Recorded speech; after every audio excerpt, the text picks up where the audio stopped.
Chapter 615. Gu Dajiang's article. I know. You have to add oil before you stir fry. You have to scrape the fish scales. The drumstick meat is delicious. Gu Yunka counted her fingers and said one by one. If there's a fire in the pot, you can't pour water. If you eat too much sugar, you'll have cavities. If you soak dry wood ears in water, don't soak them for too long. In the end, she said in a strong voice, also you can't be picky about food. Qi Ting gritted his teeth. He suddenly wanted to grab this little girl's pink little face and pinch her flesh to see what else she could say. Controlling his restless hand, Qi Ting snorted coldly. No matter what, it's still food. Other than eating, what else do you know? The young lad's face flushed red. What was wrong with her knowing about food? That was already very impressive. At this moment, applause came from the reception pavilion. They turned around at the same time and saw Mountain Elder Qi standing at the door. His admiring gaze landed on Gu Yunka. Well said. The young lady is so sensible at such a young age. She's much better than certain people.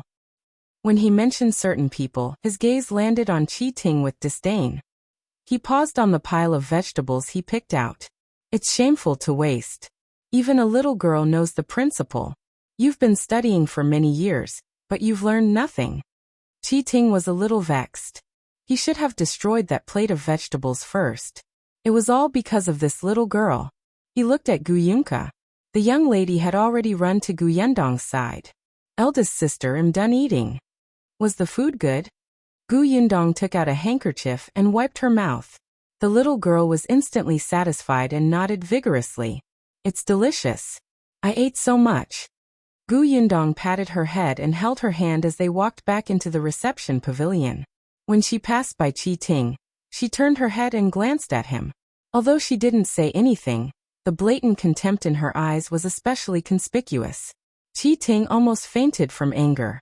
Wasn't it just discriminating against him for being picky? He would eat for them to see. He angrily picked up the plate and poured the vegetables into his mouth. He took a few bites and swallowed them. Gu Yunka looked at him worriedly. Why did he eat vegetables as if they were poison? The little girl couldn't understand. Qi Ting went out after eating. Unexpectedly, Gu Dajiang returned just as he walked out. Qi Ting turned around again. He wanted to see what good article Gu Dajiang could write after his class. When the mountain elder saw him, he hurriedly called him over to eat, telling Gu Dajiang that he could write after eating. Gu Dajiang didn't stand on ceremony. He was indeed hungry. However, he ate quite fast. After all, he did have some ideas in his mind at the moment. It was better to write them down as soon as possible. Therefore, after he hurriedly finished eating, he immediately went to the desk and began to write. Qi Ting wanted to take a look, but he was afraid of affecting him. After all, when he was writing an article, he hated being disturbed the most. Hence he endured it and waited for Gu Dajiang to finish writing before eagerly taking it. But Mountain Elder Qi was one step ahead of him and picked up the article first. Qi Ting was speechless. This was really his biological grandfather. As if he did not see Qi Ting, the mountain elder sat in his seat and poured himself a cup of tea. Then he began to savor it leisurely. After reading 2 sentences, he suddenly paused and looked up at Gu Dajiang in surprise. You. Chapter 616. One less person. Mountain Elder Qi confirmed again that he was not seeing things. He still asked in disbelief. You went to class and became a teacher? Gu Dajiang was indeed brought to the Enlightenment Lecture Hall. He was tall and not young. The table in the Enlightenment Lecture Hall was a little low. Gu Dajiang sat at the back, making the other students curious. The teacher was also very helpless, but knowing that this was the mountain elder's request, he could only pretend not to see Gu Dajiang and continue his class. However, halfway through the lecture, the teacher suddenly had an uncomfortable feeling in his stomach. He could only temporarily assign the students the task of reading books and leave the lecture hall. As soon as he left, the children, who were still young and naughty, immediately started buzzing. There were also a few mischievous children who ran to Gu Dajiang's side and surrounded him to ask questions. Gu Dajiang saw that this wouldn't do. Coincidentally, he knew the knowledge of the preparation class. Furthermore, he realized that this teacher's lectures were a little boring. Perhaps it was fine to teach older students, But it was quite tortuous for these children who couldn't sit still. Gu Dajiang happened to be a very patient person with children. Whether it was Gu Yundong or Gu Yunshu, he had taught them at home. He was experienced. Moreover, ever since Yunshu went to school, he would come back every day and talk about the school and the interesting things he did with Yuanji. Gu Dajiang gradually figured out the attitude of students at this age. Therefore, facing these students who were about the same age as his son, Gu Dajiang lectured like a storyteller. Soon people listened and memorized the knowledge in the books. In the article that Gu Dajiang was writing, he was elaborating on the point of view of teaching according to one's aptitude. The mountain elder's eyes lit up as he nodded repeatedly. Good, well written. The novelty of the angle, the novelty of the argument. The article proved his point in several ways. Not only did the article have a deeper meaning, but he also knew very well that this article was for him, the mountain elder, to read. What did the mountain elder care about? Of course, it was the academy's teaching. This article was simply to the mountain elder's liking. Mountain Elder Qi laughed out loud after reading it. He stood up and patted Gu Dajiang's shoulder. You completed all 3 questions, and you completed them very well. Gu Dajiang, welcome to the Tianhai Academy. From tomorrow onwards, you can come to the academy to study. Gu Dajiang's eyes lit up as he finally heaved a sigh of relief. Thank you, Mountain Elder. Mountain Elder Qi was very happy. Qin Wenzheng had indeed introduced him to a good student. Even if Gu Dajiang did not obtain a good ranking in the imperial examination in the future, he was destined to be a talent. He put away the article and walked to the side to write a letter for him. When you come tomorrow, bring this post to supervisor He. He will arrange everything. Thank you, Mountain Elder. Gu Dajiang received it cautiously, feeling delighted. As for these 20 paintings, just leave them here for now. I'll get someone to return them to those students before school ends. Yes, Gu Dajiang naturally agreed. When he looked up, he saw that Mountain Elder Qi looked a little tired. He knew that the man had been busy for half a day, so he immediately bade him farewell. The Mountain Elder nodded and asked Qi Ting to send him out of the academy. Although Qi Ting was choked by the Gu family several times, he admired them at the same time and did not refuse. Moreover, as he walked towards the entrance, he explained some things about the academy to him. Gu Dajiang was grateful. Qi Ting was a little smug, and his pace could not help but slow down. Who knew that even so, when he turned around by chance, he still realized that someone was missing behind him. Chapter 6:17. Don't be strange. Qi Ting was dumbfounded. Wasn't there only one road here? How could someone get lost after taking a turn? Gu Dajiang also realized that his daughter was missing. He and Qi Ting looked at each other. Just as he was about to turn around and look for her, he heard a familiar voice coming from the corner. They went back and saw Gu Yundong standing there talking to someone. Sir, how much have you stuck? Just as he turned around, Qi Ting happened to hear this. He looked at the old man standing opposite Gu Yundong. Judging from his attire, he should be working in Tianhai Academy. Then he looked at the net and bamboo pole in his hand. He immediately understood that this guy was specially hired by the academy to get rid of the cicadas in the summer. In the summer, cicadas chirped non-stop. There were often students who were so annoyed that they could not calm down to study. Actually, this was not a big deal. If the students could not even overcome this small noise, how could they participate in the imperial examination in the future? However, there were many rich young masters in the academy. They did not want to hear the sound of cicadas. They could not study in such a noisy environment. Therefore, they found someone to capture these cicadas. The Mountain Elder did not care. As long as the people who entered the academy were clean and there were no more than 5 of them, they could catch the cicadas if they wanted to. Without the chirping of the cicadas, he could also take a comfortable afternoon nap. At this moment, Gu Yundong was talking to the old man. The net in the old man's hand was heavy. When he heard this, he chuckled and said, I've stuck quite a lot. Why are you interested in them? Can you let me take a look? Gu Yundong wanted to reach out to take it. The old man quickly stepped back. Miss, don't. They're dark and scary and all squeezed together. I'm not afraid of that. Gu Yundong did not force him. She retracted her hand and said, I want to buy this net of cicadas. I wonder if it's possible? This time, Not only was the old man shocked, but even Qi Ting was shocked. He looked at the girl in front of him who was 3 years older than him, and did not know what to say.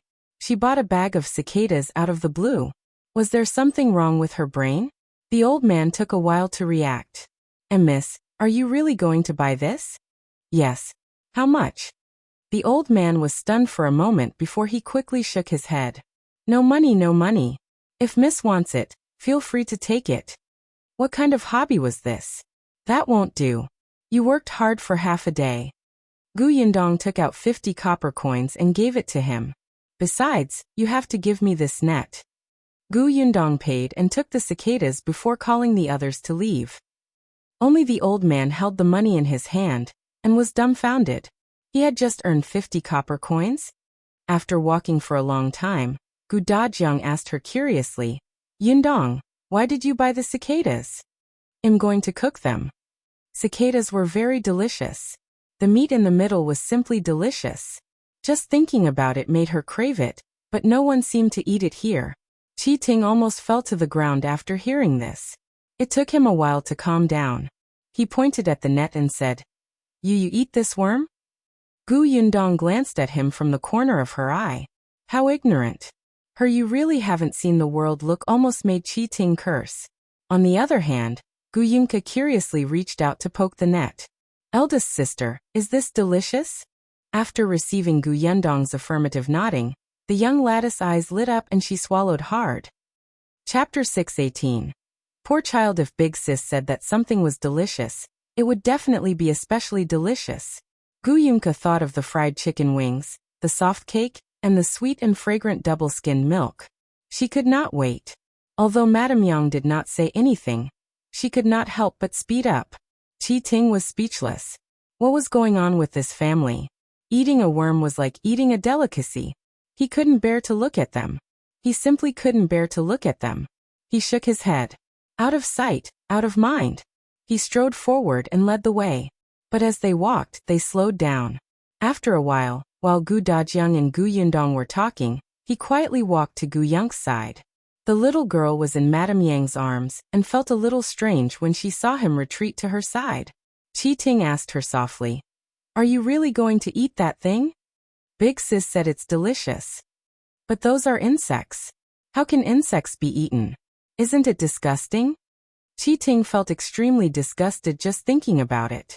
The little girl frowned and was very dissatisfied. It is edible. When I was fleeing for life, I ate everything, including soil. You're picky. Qi Ting was very indignant at her accusation. Even if he wasn't picky about food, he wouldn't eat soil, right? Wait. He looked at Gu Yunka. Did you escape here? He really did not know about this. Qin Wenzheng's letter had not mentioned it. Gu Yunka nodded.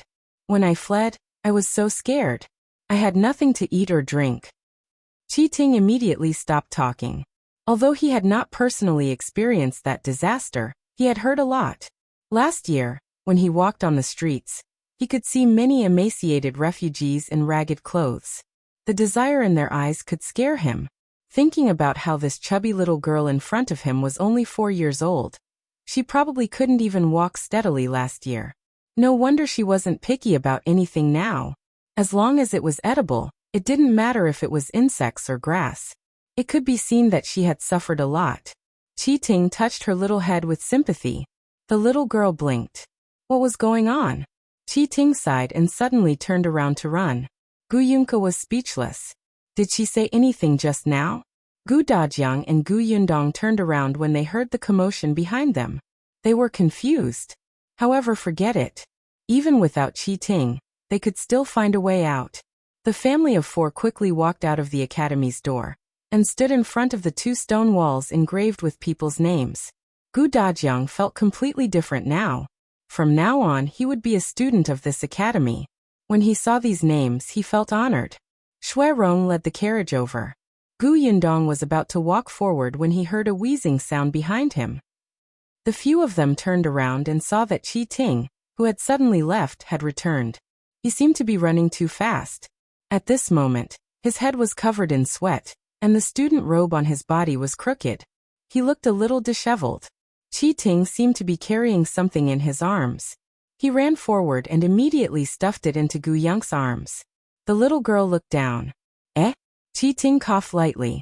All right, this is for you. This is canned food. There's only one restaurant in our prefectural city where you can buy it. The taste elsewhere is not authentic. It's very rare. Take it back and eat it slowly. He wanted to say that she shouldn't eat the cicadas, but after thinking about it, he decided not to. Gu Yunke looked at the canned food in her arms and then looked up at him. Chapter 619. Buying a house in the prefectural city. After a while, Gu Yunke got off Madame Yang's arms and got into the carriage with the canned food. Qi Ting looked at the little girl's hurried pace and felt a little upset. Why didn't you even thank me? This is the only can I have. You're heartless. Gu Yunke had already let Xuerong help her up the carriage. She took out 2 cans from the cabinet inside and was carried down by Xuerong. She ran back to Qi Ting and handed him the cans. Here. Qi Ting looked at the 2 cans in his hand in a daze and heard the little girl's crisp voice. I have a lot of cans. If you want them, come and buy them in the future. These 2 cans are for you. You'll have to pay in the future. After giving her instructions carefully, she waved her hand. I'm leaving. Goodbye. The young lady ran back and was helped into the carriage by Xuerong. After the carriage started moving again and gradually left without a trace, Qi Ting lowered his eyes and looked at the 2 bottles of canned food in his arms. He muttered, I already said that the other places are not authentic. Even if there are a lot of cans, they won't be delicious. Before he could finish speaking, he turned around and happened to see the word Gu engraved at the bottom of the bottle. Gu? Qi Ting was stunned. Yes, wasn't Gu Dajiang's surname Gu? No, it couldn't be, right? At this moment, the little girl was also holding the can in her arms. She felt that Qi Ting was a strange person. One moment he looked like a good person and the next moment he looked like a bad person. It was too complicated. After thinking for a while, she gave up and went to grab the cicadas in Gu Yundong's hand. Gu Yundong let her be and turned to talk to Xuerong. Have you found a broker? I found one. There in the alley ahead not far. Gu Yundong had thought about it. If her father wanted to study here, her mother would probably have to accompany him. Gu Dajiang was not suitable to live in the academy's dormitory. It was necessary to buy a house nearby. Firstly, it was for his father to stay. Secondly, she would have a place to rest in the prefectural city. Therefore, before their family entered the academy to meet Mountain Elder Qi, Gu Yundong had asked Xuerong to look for a nearby broker. Not long after, the carriage stopped at the entrance of an alley. Indeed, a middle-aged man with a fan stood by the road. When he saw Xuerong, he immediately retracted his fan and hurriedly welcomed him with a smile. It's Master Gu, right? He stood beside the carriage and personally helped Gu Dajiang down. He smiled and said, Brother Xue told me that Master Gu is about to study at Tianhai Academy. Congratulations, Master Gu. This was the first person to congratulate him after leaving the academy. Although Gu Dajiang didn't show it on his face, his heart was really delighted. As expected of a broker, he was too eloquent. Gu Yundong also got out of the carriage. On such a hot day, she did not let Madame Yang and Gu Yunke cause trouble. She directly asked Xuerong to send them back first. It was enough to have her and her father to look for a house. After the carriage left, the broker began to introduce. This place is close to the academy, so there must be a shortage of houses. Many people are unwilling to sell, so they rented the houses to those students. Little brother Xue told me about Master Gus' request. I have 3 good ones on hand. I'll take you to see the house in front first. This way, please. Perhaps because it was close to Tianhai Academy, there were many houses here and it was quite lively. However, compared to the bustling city, it was much quieter. Chapter 620. Seducing her father? The first house the broker brought them to was a courtyard that was slightly larger than Aunt Kes' house. This place was the closest to the academy, and it was also the most suitable place for scholars to live. Because it was quiet, there were not many shops around. It was said that the few families next to it were all students of the Tianhai Academy. They often discussed knowledge together, and the learning atmosphere was rich. Most importantly, there were no random people coming and going. It was safe. Gu Dajiang and Gu Yundong went in to take a look. The house was indeed quite good. Although it was only one courtyard, it was enough. However, it was empty. There was no furniture at all.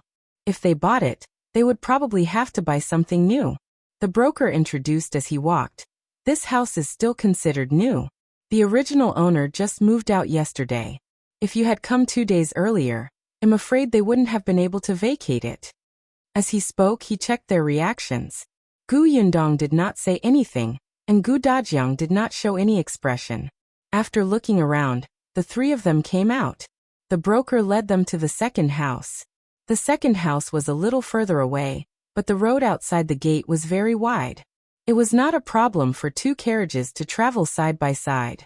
There were some grocery stores around that sold daily stuff. They were not big, but they were very convenient and not noisy. When Gu Dajiang and Gu Yundong reached the door, they liked this environment. Moreover, this house seemed to be new. It should have been renovated not long ago. The broker took the key and opened the door. Gu Yundong was about to walk forward when he saw the neighbor's door open, and a woman walk out. She was slightly stunned when she saw Gu Yundong and his daughter standing at the door. The broker was already calling them over. Master Gu, Miss Gu, come in and take a look. Gu Yundong and his father entered the main gate, and saw a persimmon tree planted in the courtyard. The tree was probably quite old, and its branches had already reached the next door. It looked rather comfortable. The courtyard was quite big. Although there was no furniture, there were many rooms, and the study, kitchen, and guest rooms were clearly divided. The broker brought them around, but he still could not see any satisfaction or dissatisfaction on their faces. He immediately sighed inwardly. This courtyard was the best among the 3 families. The house was big and new, and the location was good. Of course, the price was naturally the most expensive. However, the Gu family had yet to ask for the price. They could discuss it slowly. Let's go to the next house. Gu Yundong planned to check all of them before deciding. It was necessary to compare the goods. The broker acknowledged the order and led them out. Once the door was locked, he led Gu Yundong and her father to the third house. Unexpectedly, when they walked to the room next door, the woman they had seen previously also came out. She nodded slightly at them and left with her head lowered. The broker walked in front and didn't notice. Gu Dajiang seemed to be considering the advantages and disadvantages of the 2 houses. Only Gu Yundong keenly noticed that the woman had secretly winked at her father. Damn it, they had only met once, and this woman was already trying to seduce her father? Gu Yundong's face instantly darkened. She turned back to look at the second family, and instantly ruled out this option. What a joke. After buying the house, her father would spend most of his time in the academy. Her mother would live in this house. If this woman had feelings for her father, wouldn't she find an opportunity to bully her mother? Madame Yang was not very vigilant against people.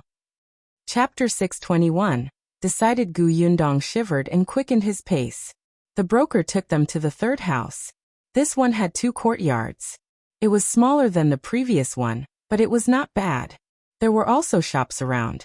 There was a little noise, but it was very convenient to travel. What satisfied Gu Yundong the most was that there was a well about 10 meters away from the house. It was very convenient to get water. There was a river just beyond the end of the alley behind the house. It was also convenient to wash clothes. This place was very suitable for living, but it was not suitable for studying. Gu Yundong walked to Gu Dajiang's side and asked him softly, "Father, which of these 3 houses do you think is the best?" She thought that Gu Dajiang would choose the first school. The atmosphere there was the most intense. Unexpectedly, he pointed here and said, "This house is the best. It's neither big nor small, and it's convenient to go out. If your mother wants to go shopping later, there's no need to go far away. If your mother wants to talk, there's no need to suppress her voice. Also, this courtyard can grow flowers for your mother." What Gu Dajiang didn't say was that Madame Yang used to like to plant flowers, but when she was in the Gu family, conditions didn't allow it. Later, when they arrived at Yongfu village, Gu Yundong did not know that she had such a hobby. She only saw her mother sometimes holding a kettle and watering the fruits and vegetables in the courtyard. Gu Yundong was speechless when she heard Gu Dajiang's reasons.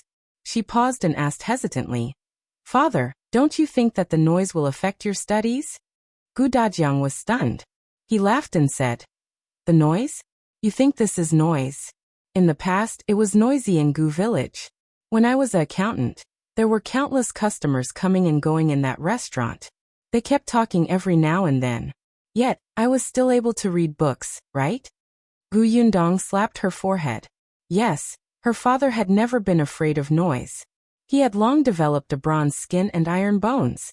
Moreover, this was a house with 2 courtyards. He would be reading in the study at the back, and there was almost no sound. This one then. Gu Dajiang nodded. Seeing that they were whispering, the broker did not disturb them. Seeing that they were almost done with their discussion, he smiled and asked, Master Gu, Miss Gu, have you thought about it? Do you like any of the 3 houses? If not, you have to find a place further away from the academy, or you can rent a house. However, it's always inconvenient to rent a house. The main reason is that if the owners suddenly don't want to rent the house anymore, it's very troublesome to find another house. Gu Yundong nodded. What's the price of these 3 houses? The broker knew that there was a chance when he heard that. He quickly said, the first house is close to the academy. Although it's only 1 courtyard, it still costs 1,200 taels. The second house is big and it's a 2-courtyard house. Moreover, it has just been renovated and costs 1,700 taels of silver. As for the third house, it's also a 2-courtyard house, but it's a little small. It costs 1,500 taels of silver. Gu Dajiang was shocked. So expensive? This was almost comparable to the property prices in the capital, right? Gu Yundong also frowned, but she was more or less confident. This was the prefectural city, and weren't the houses here equivalent to school district houses? Modern school district houses were expensive, and ancient school district houses were not inferior. Moreover, Tianhai Academy had been here for 100 years. Didn't the houses around here get more expensive every year? Besides, as long as there was a top scholar or even an honorable scholar in the academy, the surroundings would be said to be a good place for outstanding people. 1,500 taels. Gu Yundong heaved a sigh of relief and asked the broker to find the owner. Chapter 622.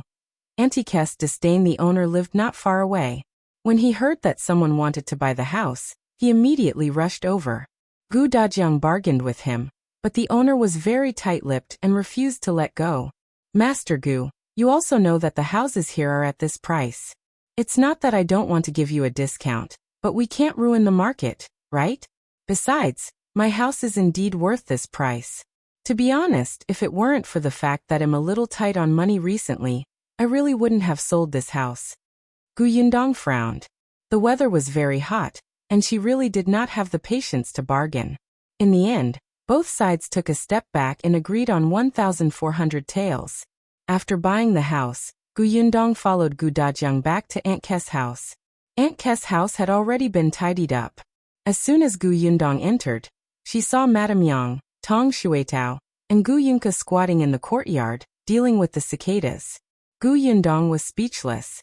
When she was in the carriage, she had told the young lady how to prepare this thing, but she did not expect her to really do it as soon as they returned home. It seemed that it was almost done. Only Aunt Ke stood in the room with a look of disdain and refused to approach. Gu Yundong squatted down and took a look at the cicadas that Gu Yunka had handled. Yes, very good. She took off their wings and removed their heads and tails, leaving only a little bit of meat the size of a thumbnail. It was quite clean. The little girl looked up as if she was asking for praise. Big sister, did I do the right thing? That's right. You're smart. The little girl immediately smiled in satisfaction. She turned around and worked even harder to prepare the rest of the cicadas. Gu Yundong grabbed her hand and looked at it. The cicada's feet had small barbs. Gu Yunk's tender little fingers could easily be broken, but she was not afraid. Looking at her tender hands, they were all red. But when she met her expectant gaze, Gu Yundong could only smile helplessly and tap her forehead. All right, wash those first. Eldest sister will cook them. The cicadas would only taste good if they were stir-fried. She poured oil, added ginger, onions and garlic, and poured all the clean cicadas down. There was a tearing sound, and the sound was pleasant to the ears. After a while, the fragrance exploded and instantly filled the entire kitchen. When Xiao Qingyuan and the others entered, The fragrance instantly entered their noses. Zhou followed the fragrance to the kitchen and was stunned when he saw the black cicadas. What is this? Meat.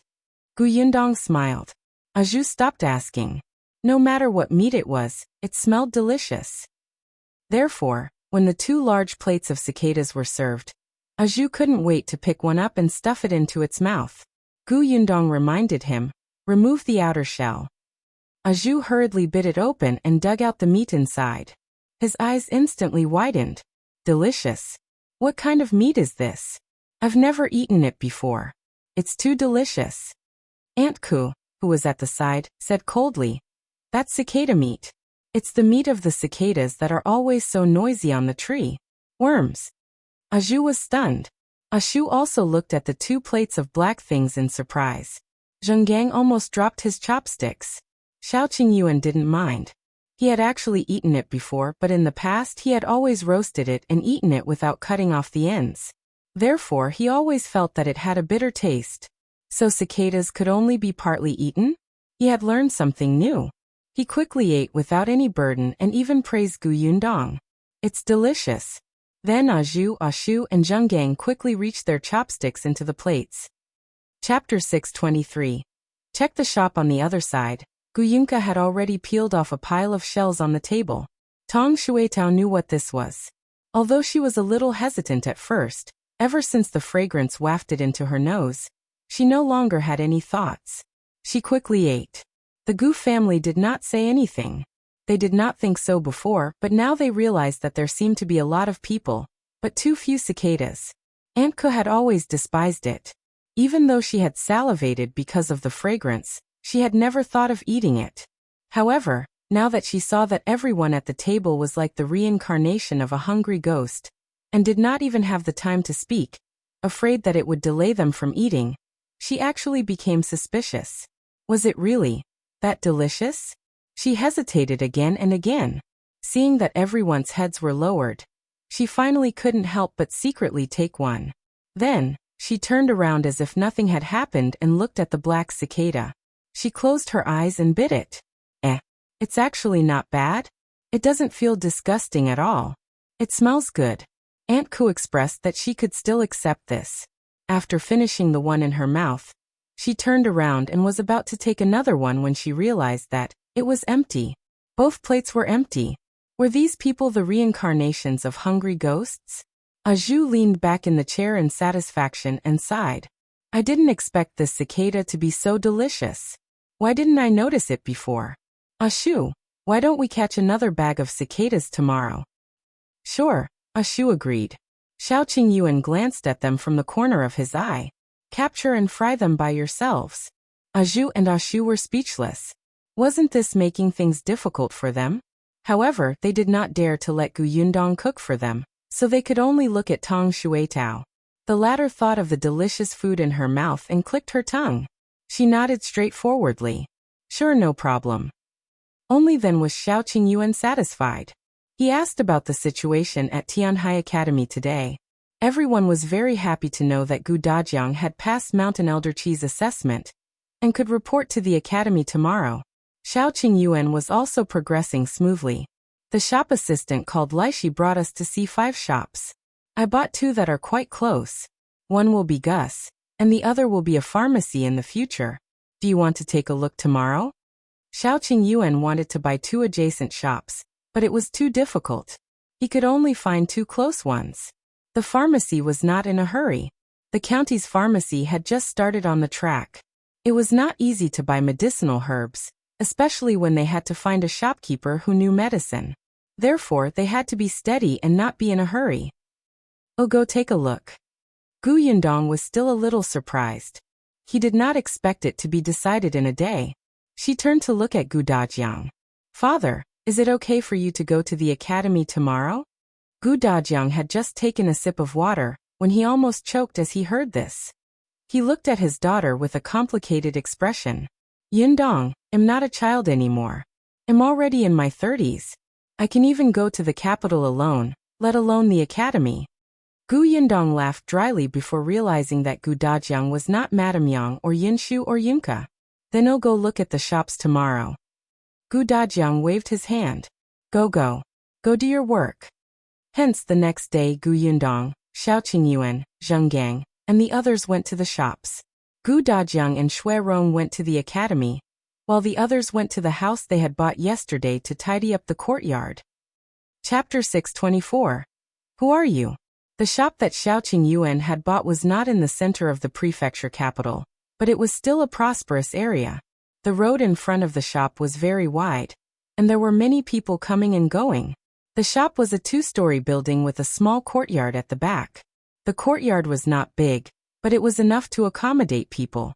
Gu Yundong walked around the shop and was very satisfied.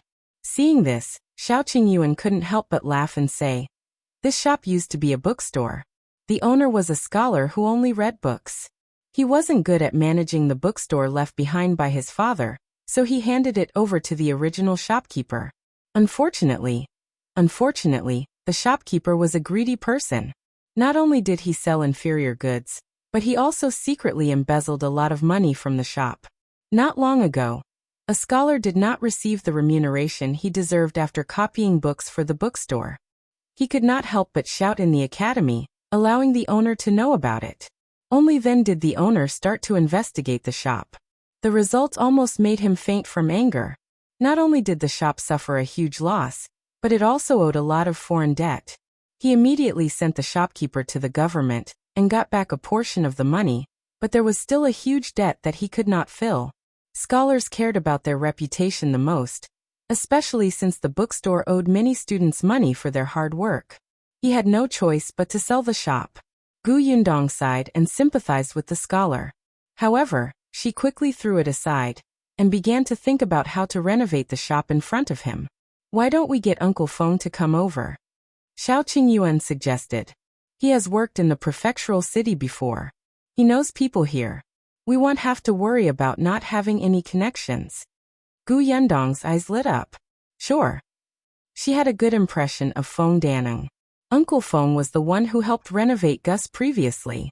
Now Uncle Feng had a lot of work to do.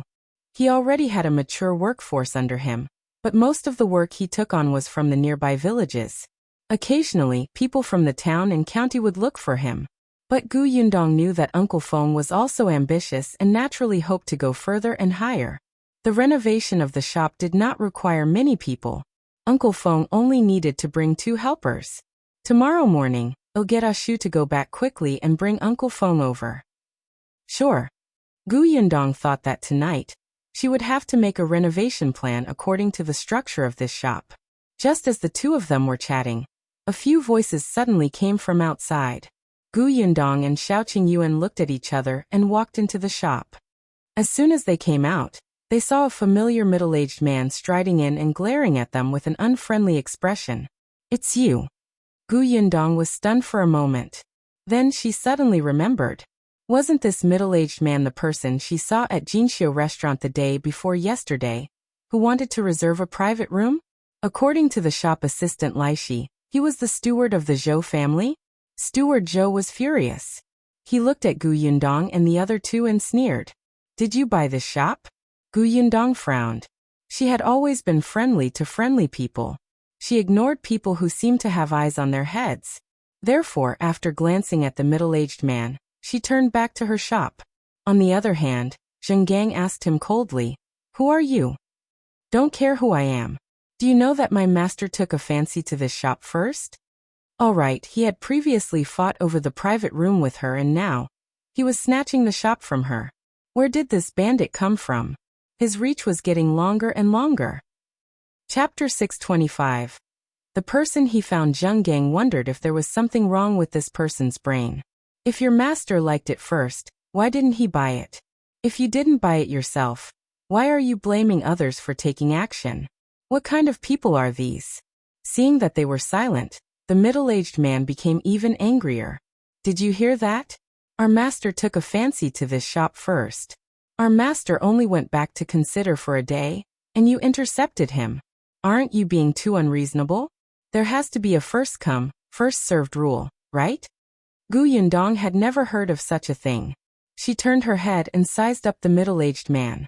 She smiled and said, "What a nice thing to say. What do you mean by going back to consider for a day? I'm afraid you wanted to lower the price, right?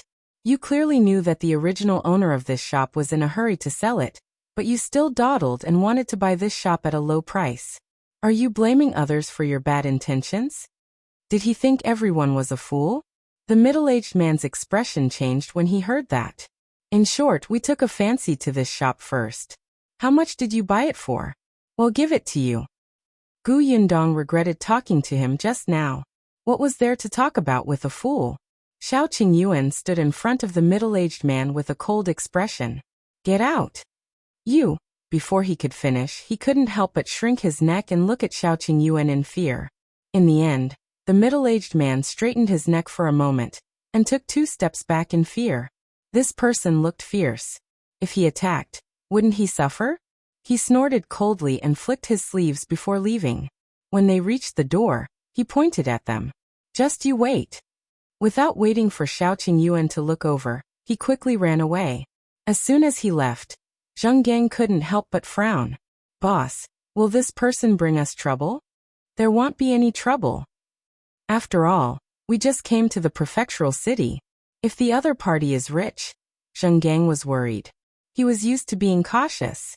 When doing business, he would not offend anyone, especially when he had just arrived at an unfamiliar place. But Gu Yundong did not seem to care, nor did Xiao Qingyuan. He sighed. Gu Yundong saw that he was still very worried, so she smiled and explained. Uncle Zheng, you don't have to worry too much. If this Zhou family's steward is rich and powerful, and we can't offend him, when we went to Jinxiu restaurant 2 days ago, the shopkeeper and the waiter would have mentioned it. Moreover, the other party was the one who was arrogant and unreasonable first. If they did not beat up such a person, what should they do? Gu Yundong felt that if she showed weakness, the steward would definitely push his luck. Zheng Gang was stunned. It made sense. The 3 of them continued to look at the shop, but not long after, there was another commotion outside the door. Zheng Gang thought that the middle-aged man had returned, but he didn't expect that it wasn't. It was a few hooligans from the streets. They seemed to be collecting protection fees in this area. As soon as the hooligan leader entered, he looked at the 3 people opposite him and asked, if you want to open a shop here, you have to know the rules. What are the rules? Xiao Qingyuan took a step forward and narrowed his eyes as he sized them up. The hooligans were a little afraid of his cold face, but they still had some confidence because they had more people. This street is covered by us, so the shops along the street have to give us some protection money. It's not much. 100 taels a month. Zheng Gang sucked in a breath of cold air. You guys are robbing. Gu Yundong narrowed her eyes and looked at the middle-aged man hiding outside the shop. It was indeed the people he had called over. Chapter 626. Kicked off, Gu Yundong thought that this person would go back to his Zhou mansion to call for help. She did not expect him to have some brains. He was looking for the local hooligans to cause trouble here. At this moment, the middle-aged man was hiding at the entrance of the alley opposite. He said to the person beside him, well, go over and mediate when they get into a conflict later. It'll be much easier to buy their shop then. Is it useful? The person beside him looked like a servant. He was still a little worried. Steward Zhou snorted. Of course it's useful. Who would be willing to pay a protection fee of 100 taels a month? It's a pity that we came a step later. Otherwise, we wouldn't have had to give money to those local hooligans to help.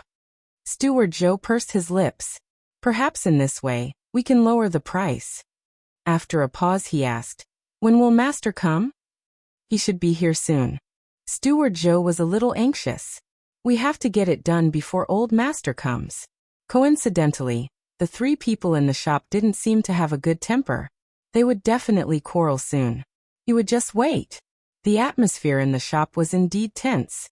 Zheng Gang looked at the local hooligans and said, I've never heard of anyone on this street paying protection fees, let alone 100 taels a month.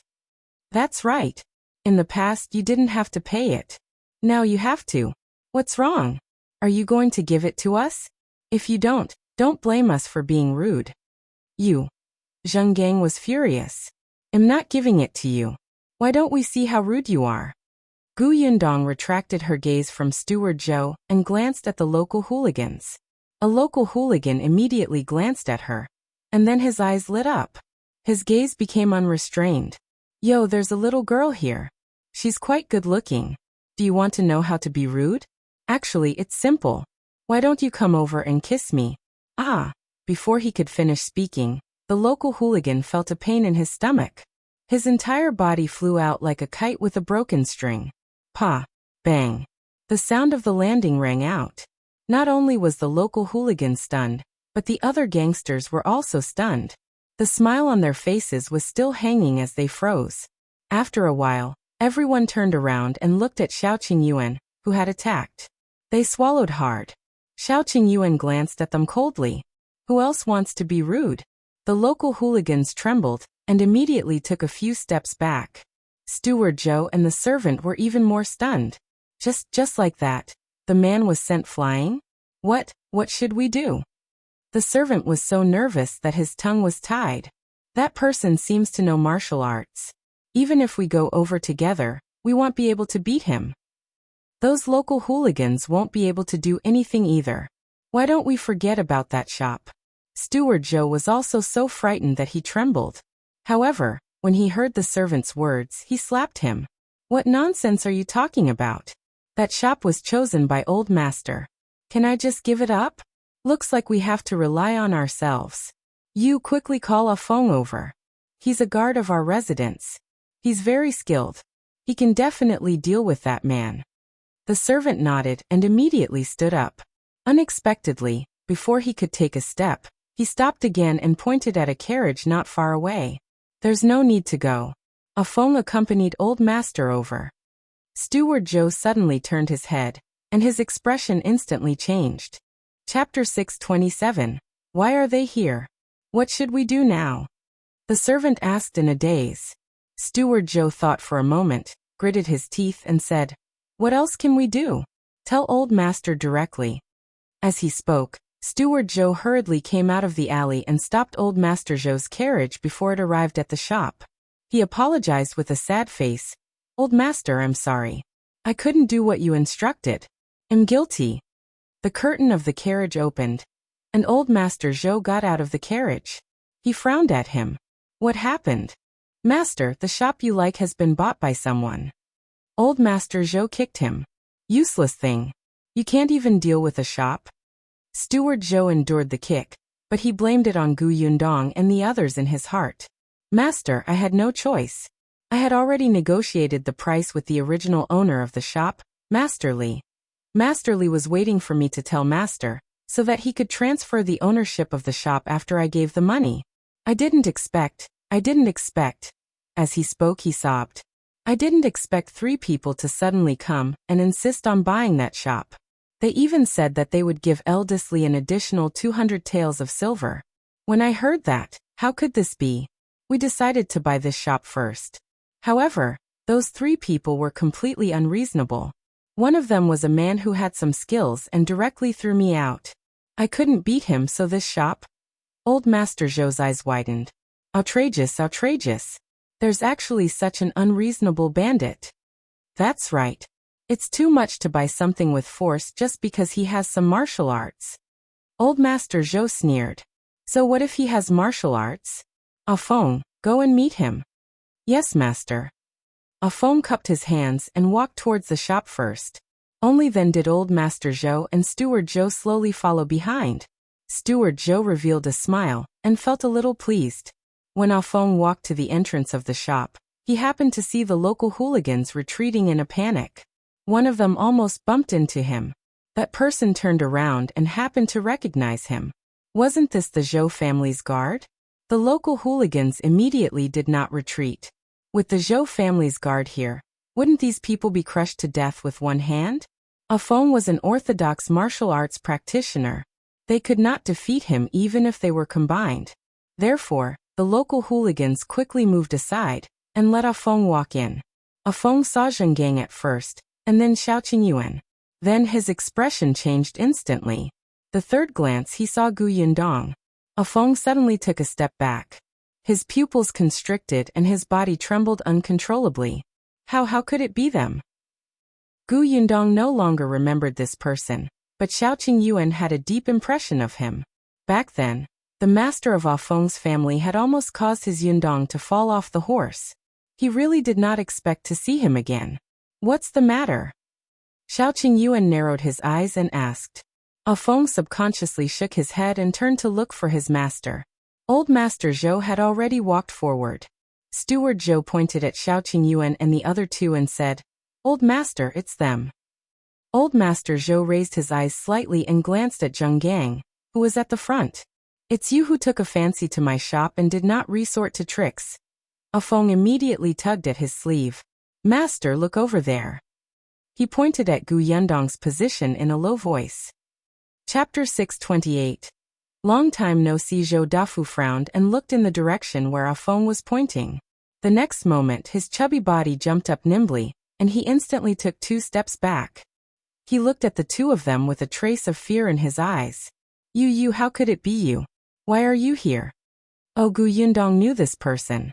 After all, he was the person who gave her money. She took another look at Steward Zhou, who was following behind her, and immediately understood.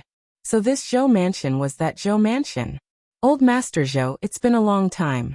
How have you been recently? Have you been earning a lot of money?" Zhou Dafu hurriedly shook his head. "It's not a lot. It's not a lot at all." Zhou Dafu's heart ached when she had extorted so much money from him last time. Now that he saw Gu Yundong's cunning expression, he instantly had a bad feeling. "If it's not a lot, how did you find so many local hooligans to cause trouble for our shop?" Zhou Dafu was stunned. He looked at the group of people, and a trace of confusion flashed across his face. However, when his gaze landed on Steward Zhou, he instantly understood. He glared at Steward Zhou fiercely and immediately said, "No, you've misunderstood. I don't even know these people." He really didn't know them. He felt wronged. Steward Zhou was completely stunned. What was going on? Did Old Master know these people? And they seemed to be very afraid. He looked at Ah Feng again. The latter did not even dare to take a step forward. Wait, where did these people come from? Steward Zhou felt a little uneasy. Gu Yundong smiled. "So you don't know him? I thought that Old Master Zhou had taken a fancy to this shop and deliberately found someone to sabotage it. They even asked us for 100 taels of silver a month for protection. When I heard this just now, I was so frightened that I trembled. I would be having nightmares at night." "Please stop having nightmares. If you continue, you'll have nightmares later." The corners of Zhou Dafu's mouth twitched. He shook his head firmly. "I really don't know them. Those people are simply outrageous. They don't do proper business all day long and specialize in extortion. Miss, don't worry. We're all acquaintances. I'll help you deal with these people." Gu Yundong nodded. "All right, then I'll have to trouble Old Master Zhou." "It's no trouble. I'll take her away now." After saying that, he gave Ah Feng a look. Without waiting for Gu Yundong to say anything, he quickly turned around and left in a hurry. Gu Yundong looked at his back speechlessly. Why was he in such a hurry? She had not even mentioned the issue of compensation. However, Zhou Dafu's heart ached so much for the money that his legs almost ran away. The local hooligans were completely confused. When they heard Old Master Zhou's words, they wanted to refute, but when they met Ah Feng's warning gaze, they immediately did not dare to say anything. Was this Old Master Zhou's plan?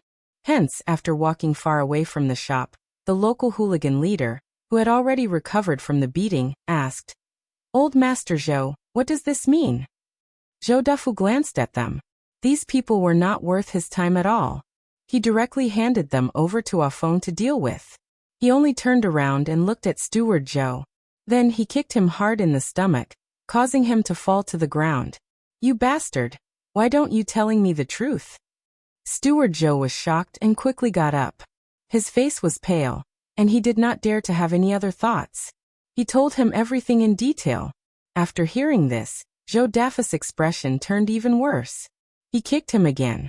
After Ah Feng sent the local hooligans away, Zhou Dafu said with a dark expression, "Go and find out the background of this man and woman." Chapter 629. Different reactions. Zhou Dafu did not expect to see Gu Yundong and Xiaoqing Yuan here. The last time they met was on the road from Yongning Prefecture to Wanqing Prefecture. At that time, he thought that they were from Wanqing Prefecture. He did not expect them to open a shop in Xuanhe Prefecture. At the thought that he was about to be extorted by the two of them again, Zhou Dafu felt extremely unhappy. He turned around and kicked Steward Zhou hard again. Take care of those local hooligans yourself. Also, I'll punish you with half a year's worth of salary. If there's a next time, I'll sell you off. This old servant doesn't dare. Steward Zhou laughed bitterly in his heart. He didn't dare to ask what was going on with those people. He only knew that he had kicked an iron plate. Not only did he not get anything good, but he also had to lose a large sum of money. Zhou Dafu looked up in the direction of the shop again, and cursed his bad luck. He called Afeng to turn around, and returned to the residence. When the few people in the shop saw that their backs had completely disappeared, they turned around and continued discussing. However, at the same time, after a few people watched the commotion outside the door, they turned around and returned to the shops next door. The one on the left was a shop that sold jewelry. When the shop assistant entered, he said to the shopkeeper, "The new owner next door seems to be surnamed Gu. She's a young lady. I don't know her background, but she has a strong temper and doesn't look easy to provoke. One of the men is quite skilled. Even Afeng from the Zhou mansion is afraid of him. I guess he has suffered before." On the right was a ready-made clothing store. The shop assistant also told the shopkeeper what he had just seen. Even Zhou Dafu is afraid of the owner of the shop next door. I reckon that the girl surnamed Gu has a strong backing. She doesn't take Zhou Dafu seriously at all. She's not afraid of the local hooligan either. She beat him up just like that. She's not afraid of others coming to take revenge. The shop opposite was a pastry shop. The shop assistant clicked his tongue when he entered. The boss is a girl. She came out to do business at such a young age. She's like a newborn calf that doesn't fear the tiger. Peace is the most important thing when doing business. She doesn't take it seriously at all. Either she has a strong backing or she's too naive. I think this shop won't be open for long. The managers of the three shops had different reactions. The left and right shops were still unsure of Gu Yundong's background, but they were still neighbors in the future. It was better to be on good terms. Therefore, the two shopkeepers asked the waiter to send some cooling tea for the hot day. This was the first time Gu Yundong had encountered such treatment, even though this was the third shop she had opened. After all, her first shop was in Fengkai County. The shop was originally one from the Tao family. Most of the shopkeepers in the surrounding shops were still afraid of the Tao family. In the beginning, they did not dare to interact with her openly. Her second shop was in Wanqing Prefecture. The shop was originally owned by the Xian family, but it was confiscated later on before it fell into his hands. The shopkeepers in the surrounding shops didn't dare to ask around for fear of getting into trouble. As a result, Gu Yundong was stunned when she saw the two waiters coming in with friendly attitudes to greet her and deliver tea. Zheng Gang, on the other hand, accepted it politely and chatted with them happily. After they left, Zheng Gang said, "I just asked around. The two shop assistants said that Zhou Dafu hasn't been in the prefectural city for long and has a certain amount of wealth, but there's no need to be too afraid of him. He had a rich family background, but his foundation was not stable. The truly rich and powerful people in the Xuanhe Prefecture probably did not take him seriously." Gu Yundong nodded. "The shop has just opened. Brother Xiao and I will still stay in the prefectural city. We're not afraid of them finding trouble again. But shouldn't we hire an assistant first?" Chapter 630. Treated as a thief. Gu Yundong was not very familiar with Xuanhe Prefecture. Zhuangzi still had to be a shopkeeper in Fengkai County for 3 months. He had to nurture Qin Jinkai before he could come to the prefectural city. During this period of time, she could not let Zheng Gang work alone. That would be too tiring. She had to hire 2 more people to help. Recruit 1. Before Zhuangzi comes to the prefectural city, let Ashu stay here for 3 months, Xiao Qingyuan said. Firstly, Ashu was quite skilled now. If a local hooligan came, he would be shocked. Secondly, although the shop in the prefecture capital was big, 2 assistants were enough. If they recruited more, they would probably fight when Zhuangzi came over later. Gu Yundong nodded. Why don't we write a recruitment notice outside the shop? Xiao Qingyuan was about to nod when Zheng Gang said hesitantly, Boss, can I recommend someone? Gu Yundong was stunned. Of course. It would be best if Uncle Zhang had a suitable candidate. It would also save us the trouble of looking for people with completely unfamiliar personalities. Zheng Gang sighed. I do have a candidate, but Gu Yundong and Xiaoqing Yuan looked at each other.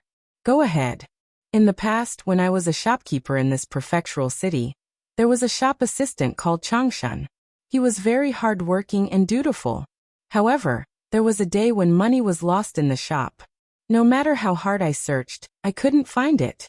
Later, someone said that Changshan's mother was sick. She originally didn't have the money to treat her illness, but she suddenly obtained a sum of money and used that money to buy good medicine to treat her illness. Zheng Gang sighed. Boss suspected that Changshan had stolen the money. Changshan naturally denied it and explained that the money for his mother's treatment was given to him by a kind person because Changshan had helped that person. Boss didn't believe it and asked him to find that kind person. However, he was only passing by the Xuanhe prefecture. How could Changshan find him? Boss beat Changshan up and chased him out of the shop. At that time, this matter was quite big. Many shops around knew about it. Therefore, after Changshan was chased away, it was too difficult to find a job. I knew that Changshan definitely didn't do this, but I didn't have evidence. I couldn't help him even if I wanted to. It wasn't until a couple of days before I left that shop that I unintentionally heard that the money was secretly taken away by the boss' son. It had nothing to do with Changshan. Unfortunately, so what if he knew? His old boss was already dead, and he had been chased out of the shop. The only thing he could do was to go to Changshan's house and tell him the truth. Changshan cried especially sadly when he heard that. The injustice on his body was finally washed away. He was not a thief. However, the surrounding neighbors did not eliminate their prejudice against Changshan because of Zheng Gang's testimony. They even felt that it was because Zheng Gang had been chased away by the boss, so he was dissatisfied and took revenge on the boss. Anyway, Zheng Gang did not have evidence. Zheng Gang really wanted to help Changshan, but he was also worried that those rumors would affect the business of the shop, so he hesitated. Gu Yundong nodded. Of course I believe in Uncle Zhang. As long as Changshan's character is fine, it doesn't matter. Zhuangzi used to be a hooligan in the village, but hasn't he become a shopkeeper now? But I want to meet the shop assistant called Shunzi first. Zheng Gang was overjoyed. The wrinkles on his face were squeezed into a ball. Oh, go find him now. Chapter 631. Cruel. As soon as Zheng Gang finished speaking, he turned around and was about to leave. However, he stopped after taking a step and said embarrassedly, Shunzi's house is a little far from here. When will the boss return to the inn? Why don't I bring him to the inn? Gu Yundong thought for a moment and asked, where is his house? South of the city. South of the city? Coincidentally, we're almost done looking at the shops. I plan to go to the new house to take a look. I'll go with you so that you won't have to run around on a hot day. The Tianhai Academy was in the south of the city, so naturally, the house she had just bought was also in the south. Zheng Gang nodded repeatedly. All right. Before I leave, I'll take a look at the shop that Brother Xiao bought. Gu Yundong turned around and saw Xiaoqing Yuan's disappointed expression. However, after hearing her words, the corners of his lips curled up. Xiaoqing Yuan took the lead and walked forward. It's not far. We'll be there soon. It was really not far. It was only a street away. Compared to Gu Yundong's shop, the one for the pharmacy here was smaller. However, the backyard was much larger. After all, it would require more space to make medicine in the future. There were no medical centers nearby. It was very inconvenient for many people to get medicine. It seemed to be quite suitable for opening a pharmacy. However, it was still early. Xiaoqing Yuan planned to rent out the shop first and collect some money. After checking the shop, the three of them got into the carriage and drove towards the south of the city.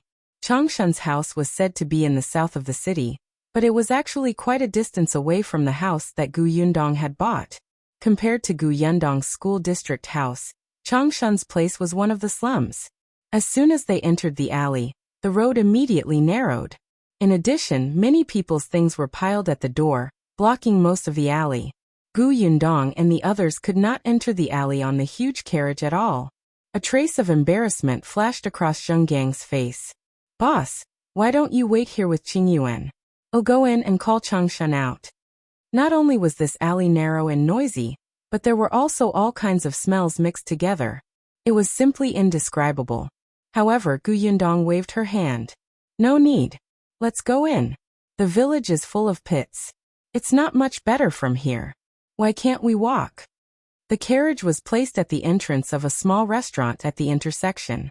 After paying a few copper coins to the shopkeeper to help take care of it, the three of them walked into the alley. Although the alley was a little messy, the smell of life was very strong. Children were running around happily on the road. Some women sat at the door, holding a sewing basket and looking at it. From time to time, they would yell. Occasionally, there would be the sound of metal striking and loud quarrels coming from the house. Changshan's house seemed to be very far inside. Zheng led them for a long distance before finally stopping. He pointed at a small dilapidated courtyard in front of him and said, "That's it." Just as she finished speaking, the door of the courtyard was opened. Zheng Gang's eyes lit up and he said, "He's Changshan." Gu Yundong looked up and saw a skinny young man holding a pole and about to leave. Zheng Gang raised his hand and was about to call out to him when he heard another ear-piercing voice. "Changshan, are you going out to work again? How can you find work? Those shops shouldn't need a thief, right?" The person who spoke was a woman, probably Changshan's neighbor. Her tone was very harsh. She sized up Changshan and came to a realization. "You're going out with a pole to be a porter. I heard that you lost your chamber pot job 2 days ago?" Chapter 632. Damn it! Changshan clenched his fists tightly and turned to look at the woman who spoke angrily. However, he was not good with words. After his face turned red, he only said, "It's none of your business." "Io, how is it none of my business?" The woman laughed exaggeratedly. "Let me tell you, because of you, our reputation in this area is ruined. If our son hadn't been implicated by you, he wouldn't have been unable to find an easy job. You still have the cheek to continue living here. If it were me, I would have long found a place to hang myself so that my mother and sister would dare to go out." Changshan was trembling with anger, especially when the other party mentioned his mother and sister. He almost couldn't control himself. There was a crashing sound. At this moment, someone came out from behind Changshan. That person held a basin of water in his hand and splashed it directly at the woman opposite him. "Ah!" The woman was instantly drenched and looked exceptionally disheveled. She screamed and jumped around. "Damn it, how dare you splash it on me? What's wrong with splashing water on you?" The person finished splashing water and put away the wooden basin in her hand. She pointed at the woman's nose and scolded. "Who ruined our reputation in this area? It's you. If you hadn't gone around slandering my brother as a thief, my brother wouldn't have lost one job after another. Your son can't find a job because he's lazy. What does it have to do with my brother? Don't blame my brother for all the nonsense. My brother isn't a thief. My mother and I believe him. Don't talk nonsense for no reason. Get lost. You be asterisk teach. No wonder you can't get married. You're so fierce and vicious at such a young age. You deserve to stay at home and be a spinster for the rest of your life." The woman was furious. She wiped the water off her face and realized that it was stinky. Her face turned even paler. The Ding family really made the right choice to break off the engagement. They long saw that you're not a good person.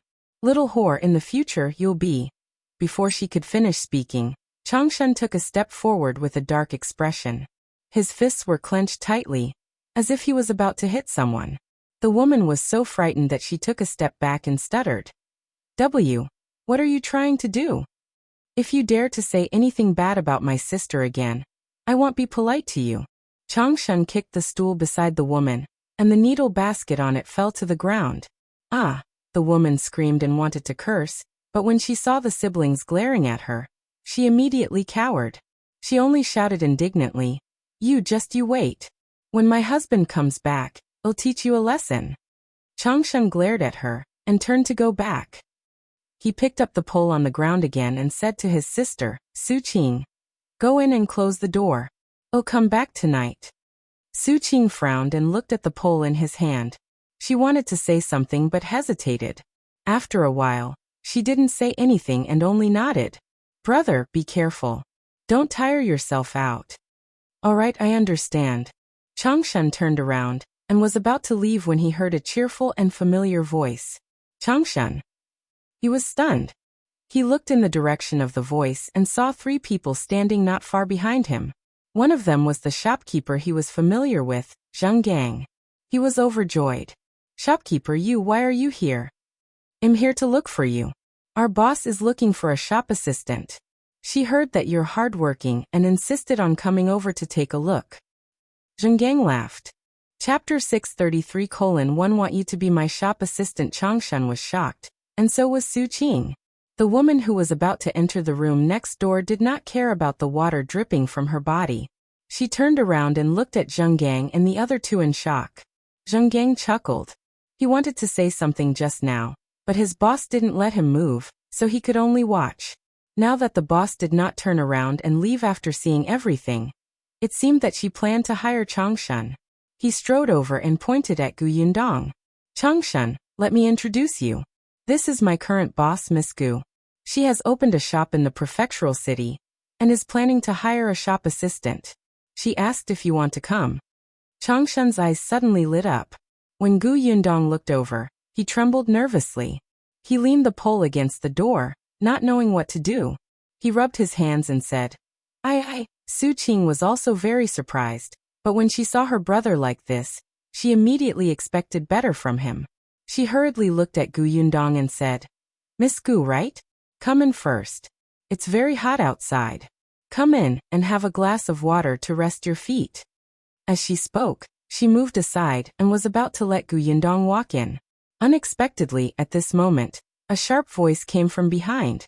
Not to be outdone, the woman shouted, Miss, don't fall for it. You'll be in big trouble if you hire Su Changshan to work in your shop. Everyone at the door looked at the woman in unison. Su Changshan and Su Qing's expressions changed drastically, and they trembled with anger. When the woman saw this, she said smugly, Miss, I'm afraid you don't know. This Su Changshan is hardworking, but his hands are dirty. In the past, he was chased out by the owner of his shop. He was accused of stealing money from the shop. Miss, if you really want to find a shop assistant, you can look for my son. My son has a good character. Su Qing wanted to scold her, but she was worried that she would leave a bad impression on Gu Yundong. However, Zhang Gang pointed at her and said angrily, Nonsense. I've said before that Changshan is a good person. He never stole the boss money. Don't slander him here and ruin his reputation. Oh, it's you. I remember now. You did come a year ago. But you're on good terms with him. Perhaps you're in cahoots with him. You were also involved in stealing money. Miss, you must open your eyes wide and not fall for it. Otherwise, the shop will be emptied by them. Su Qing could no longer hold it in. She grabbed the pole beside her and wanted to rush over and smash her mouth. But Gu Yundong stopped her. Su Qing was stunned and felt uneasy. She was afraid that her brother's job would be ruined again. She was even more afraid that she might implicate shopkeeper Zhang. Gu Yundong looked at the woman and saw the smug look on her face. She laughed. I can judge for myself what kind of person Su Changshan is. As for whether your son has a good character, I can tell from your harshness as a mother. With that, she turned around and entered the courtyard without looking at her. The woman was stunned for a moment before she reacted. She immediately screamed, You're calling me mean? Where did you come from, little b*tch? How dare you call me mean? Let me tell you. Xiao Qingyuan looked over coldly. The woman instantly felt a chill run down her spine. She felt even more frightened than when she faced the furious Su Changshan just now. She no longer hesitated and quickly turned around to go home, not daring to say a word. Only then did Xiao Qingyuan enter. Zhang Gang hurriedly followed. Chapter 634. Salary. On the other hand, Su Changshan and Su Qing stood at the door and looked at each other before entering the courtyard.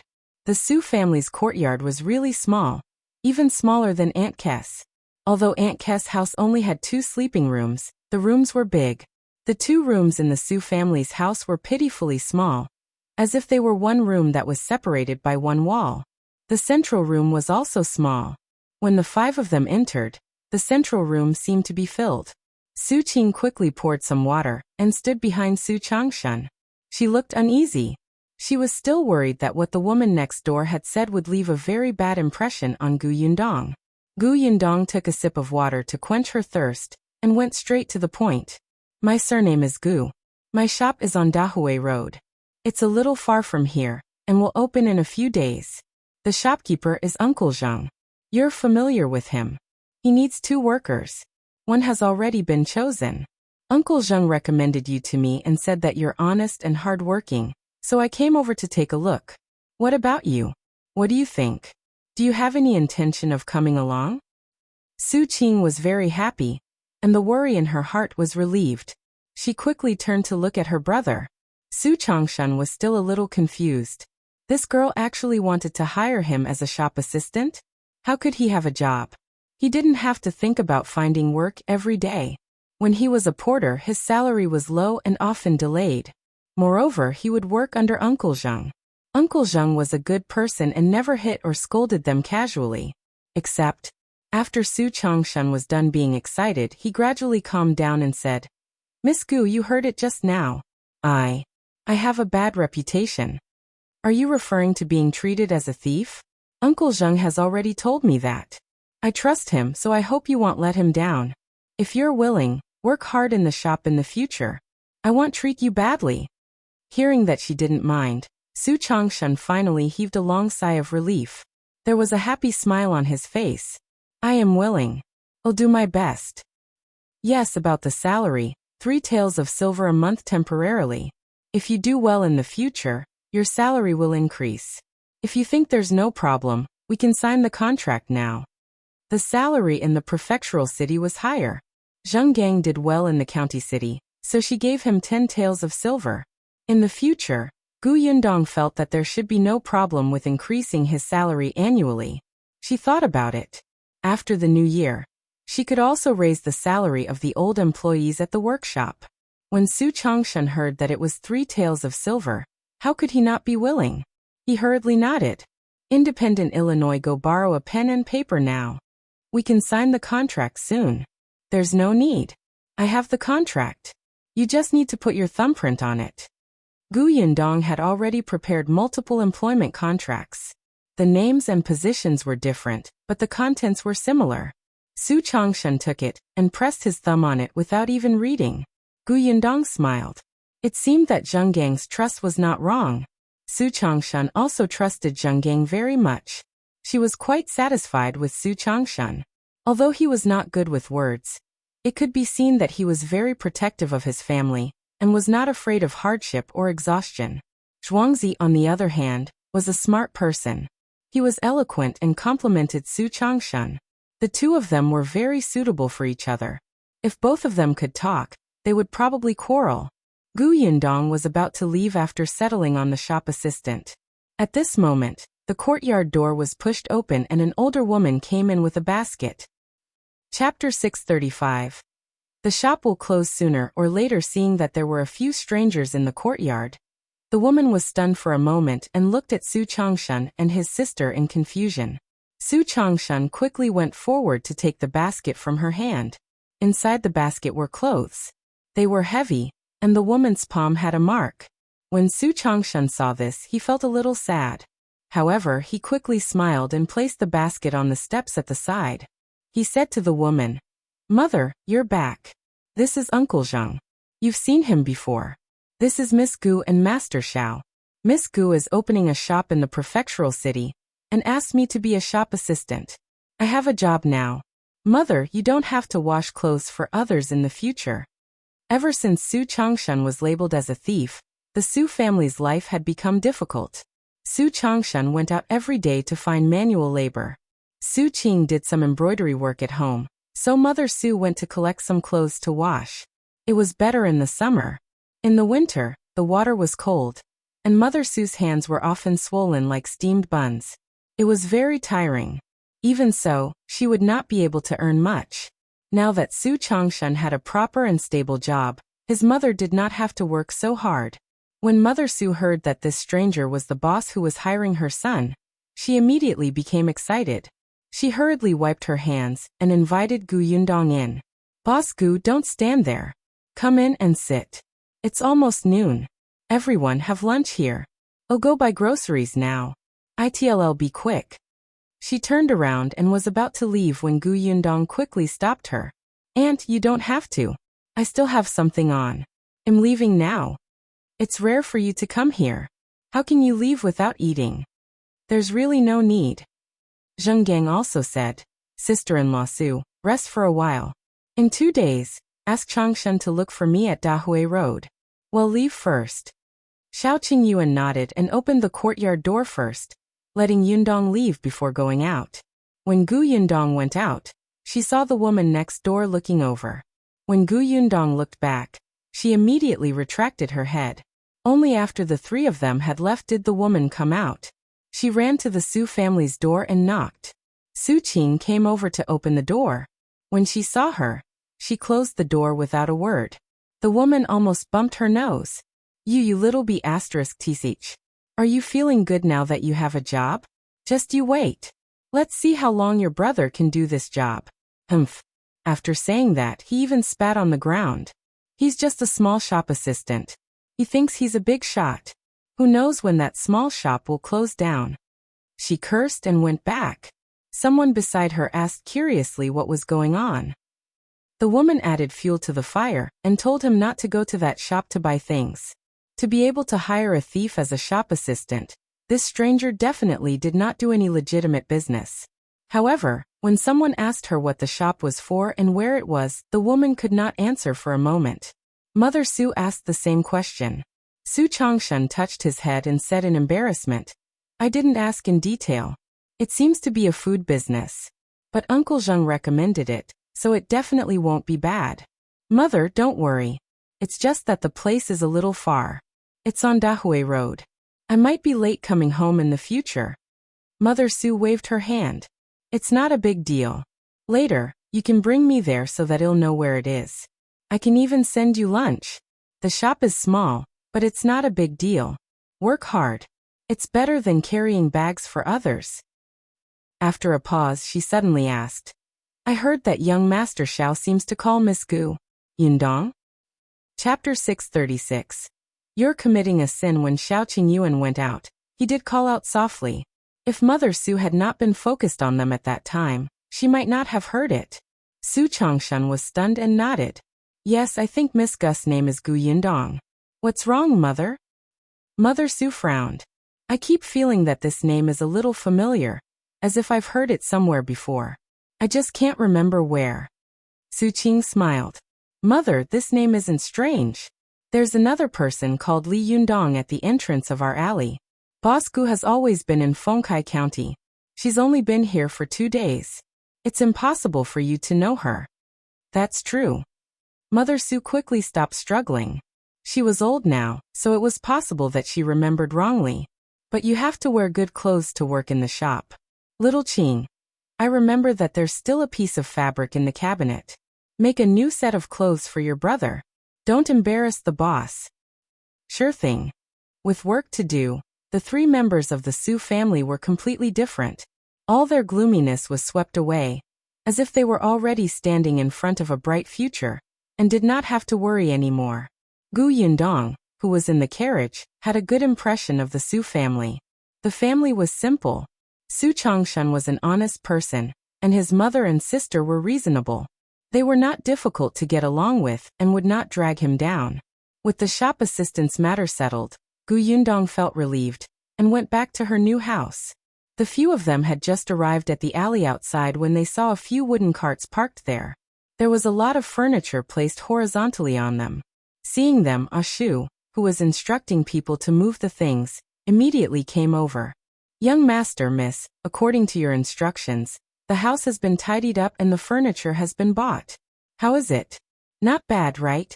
Lai she brought us to buy it. The price is fair. Gu Yundong could not help but laugh when she saw his expression. She went up and touched the bed frame. It was indeed not bad. Yesterday, Aunt Ko had gotten someone to calculate the most suitable date for moving. It would be today. Although it was a little rushed, there was no choice. His father had completed the admission procedures today, so they had to stay here. Hence, Ashu and Aju's plan to capture the cicadas was ruined. They had to clean up the house and move. Fortunately, There were many of them and the house was clean. What needed to be tidied up was quickly tidied up.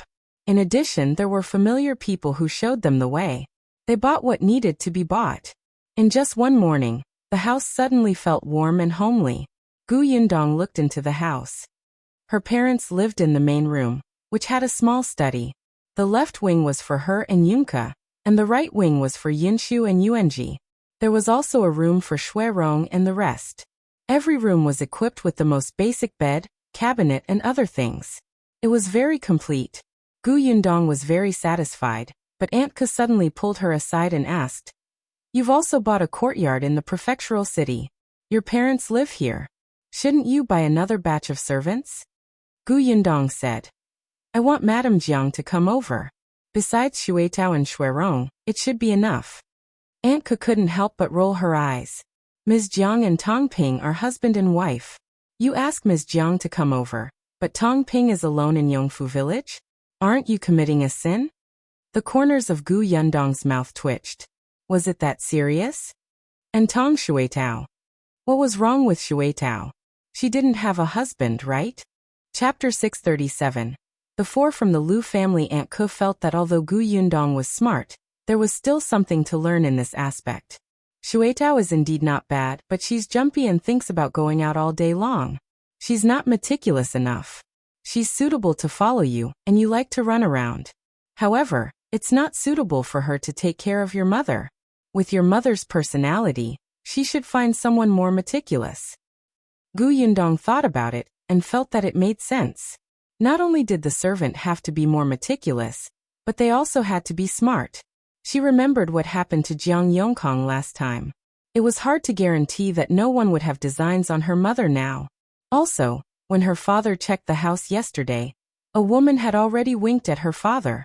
Speaking of which, she was so young and beautiful, but no one had seduced her. Her parents' market price was actually better than hers. Gu Yundong had deep doubts about her charm. However, when she saw Xiao Qingyuan beside her, this suspicion was dispelled by her. Still, Auntie was right. They indeed had to buy a batch of servants. There was no need for a lot. 3 to 4 people in a family was enough. Thus, after lunch, Gu Yundong brought Madame Yang and Kiki to the agency with Auntie. She felt that since they were bought to take care of Madame Yang and Kiki, they had to be pleasing to the eye. This time, Gu Yundong's requirements were slightly higher. She wanted to find someone who could read. It would be best if it was a family. Other than taking care of Madame Yang, she also needed someone to work at home and look after the family. Once the requirements were high, it would not be easy to find them. After going to 2 agencies, she finally found what she wanted. The family's surname was Lu. The couple had 2 daughters. One of them was about the same age as Gu Yundong and looked clean and pretty. When she smiled, she revealed a small dimple and looked especially likable. At that time, when she smiled, Madame Yang also smiled. Moreover, she could read. It was said that she used to be a second-class maidservant in a rich family. Because she had served Miss since she was young, she learned something from her. However, when she grew up and became beautiful, that young master took a fancy to her and wanted to take her as a concubine. She was not happy. Because of this matter was stirred up for a few days. In the end, Madame found out and beat them up before selling their entire family. This girl's name was Lu Hongxiu. She spoke softly, gently, and carefully. Moreover, she knew who was in charge. She did not even look at Xiao Qingyuan, which satisfied Gu Yundong. Gu Yundong almost rolled her eyes when she saw other girls looking at Xiao Qingyuan while she interviewed them. The Lu couple was also honest. Lu Sheng was about the same age as Gu Dajiang. He used to run errands for the master. His wife, Madame Niu, worked in the kitchen. Because she wasn't competitive, she was just a kitchen helper, but according to her, her culinary skills were actually not bad. Both of them were very diligent. They also had a younger daughter called Lu Hongxiao. She was about 7 or 8 years old. It was just nice that she could be a companion with Yunka. The little girl already had friends in Yongfu village. She was still very unfamiliar here. Yinshu was not around either. Only when she had a child of about the same age to play with could her be cheered up. When the 4 members of the Lu family were brought back, they were still a little nervous. They only looked at each other when they stood in front of the small house. They took a deep breath and followed Gu Yundong in. Unexpectedly, just as they entered, a voice suddenly sounded in their ears. "Is Lady Gu back? Is Lady Gu back?" It was not just the 4 members of the Lu family. Even Gu Yundong and the others were so frightened by this unfamiliar voice that they almost turned around and left. Chapter 638. "I've turned bald while waiting for you." The owner of the voice quickly rushed in front of them. After looking around, he locked his gaze on Gu Yundong. "You must be Miss Gu?" Xiao Qingyuan took a step forward and stood in front of him. He frowned and looked at him warily. Gu Yundong looked at Gu Dajiang, who came out later. "Father, what's going on?" Gu Dajiang looked helpless. He rubbed his forehead and said, "This is Master Xia from Tianhai Academy. He specially came to discuss painting skills with you." He also had a headache. When he had just arrived at the academy, he did not even have time to look for the supervisor before he was stopped by Master Xia, who directly asked him where the painter that had guided the students yesterday was. Gu Dajiang looked at his anxious expression and thought that he was here to find trouble. He immediately ran away warily. It was not easy for Gu Dajiang to shake him off and find the supervisor to settle all the matters regarding admission. When he was about to leave, he did not expect to see Master Xia again at the entrance of the academy. At that time, he had a pile of paintings in his hands and looked like he was determined to follow Gu Dajiang. He even climbed into Gu Dajiang's carriage before Gu Dajiang did. It was as if he would cling to Gu Dajiang if Gu Dajiang didn't bring him to look for the artist. What could Gu Dajiang do? He already knew from the gatekeeper that this was a teacher from the academy, and he was a teacher who was very passionate about painting. Therefore, Gu Dajiang could only bring him back. Coincidentally, Gu Yundong had just left the house before they returned. Master Xia had been waiting at home for more than 2 hours. His head was bald from waiting. From time to time, he would run out of the courtyard to take a look. He almost broke the threshold. Hence, when Gu Yundong and the rest returned, he was the first to rush up. "Miss Gu, I've finally met you. You don't know, but I wasn't at the academy yesterday. I didn't even know that there was an artist reviewing the students' paintings. When I returned and heard the news, I quickly ran to the fate hut of the mountain elder. However, you guys had already left. I was just one step late. I was just one step late from seeing you. I was so frustrated that I didn't sleep well the entire night. I waited for your father at the academy early in the morning. This time I finally meet you." Master Xia was extremely excited. Gu Yundong looked at him and felt as if he would cry if he continued. "It's good that you're back. Let me tell you, I brought my paintings over. Come and show me what's wrong. Why can't I draw a satisfactory painting?" As he spoke, he became anxious again and almost reached out to grab Gu Yundong. Gu Yundong quickly told him to calm down. "Master Xia, wait for a while. I've just returned home. I can only calm down and look at the paintings after I've arranged everything, right?" Master Xia wanted to ask her to leave everything to Gu Dajiang, but he was in someone else's house after all. It was not good to go overboard. Therefore, he could only suppress her desire and look at Gu Yundong eagerly, hoping that she could finish everything in an instant. Gu Yundong was speechless. She heaved a sigh of relief and explained the background of the 4 people from the Lu family to Father Gu. Then, she asked Tong Shuitao and Shuirong to bring them away and settle them down. After everyone was busy with their own things, she followed the impatient Master Xia to the study. The study had just been tidied up not long ago. There was a huge desk in front of the windowsill, and the pen rack on the table was already prepared.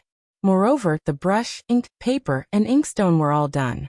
She didn't know if Ashu and the others had arranged them beforehand or after Master Xia arrived. What shocked Gu Yundong was the pile of things on the table. Chapter 639. Same lecture hall. Come. Sit here. Master Xia held the stool enthusiastically. He was not embarrassed by the overly enthusiasm at all. At one point, Gu Yundong even felt that this was Master Xia's home. The corners of Gu Yundong's mouth twitched. She pointed at the paintings piled on the table, and her hands trembled uncontrollably. "Don't tell me you drew all these. Do you want me to finish reading them today?" Master Xia was stunned, as if he had just realized that this was a difficult situation.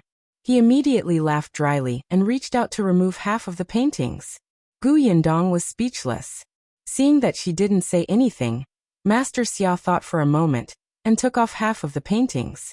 Gu Yundong still did not speak. Master Xia gritted his teeth and removed 3 scrolls. But Gu Yundong remained calm. Master Xia could not hold it in anymore. No more. There are no more than 20 paintings here.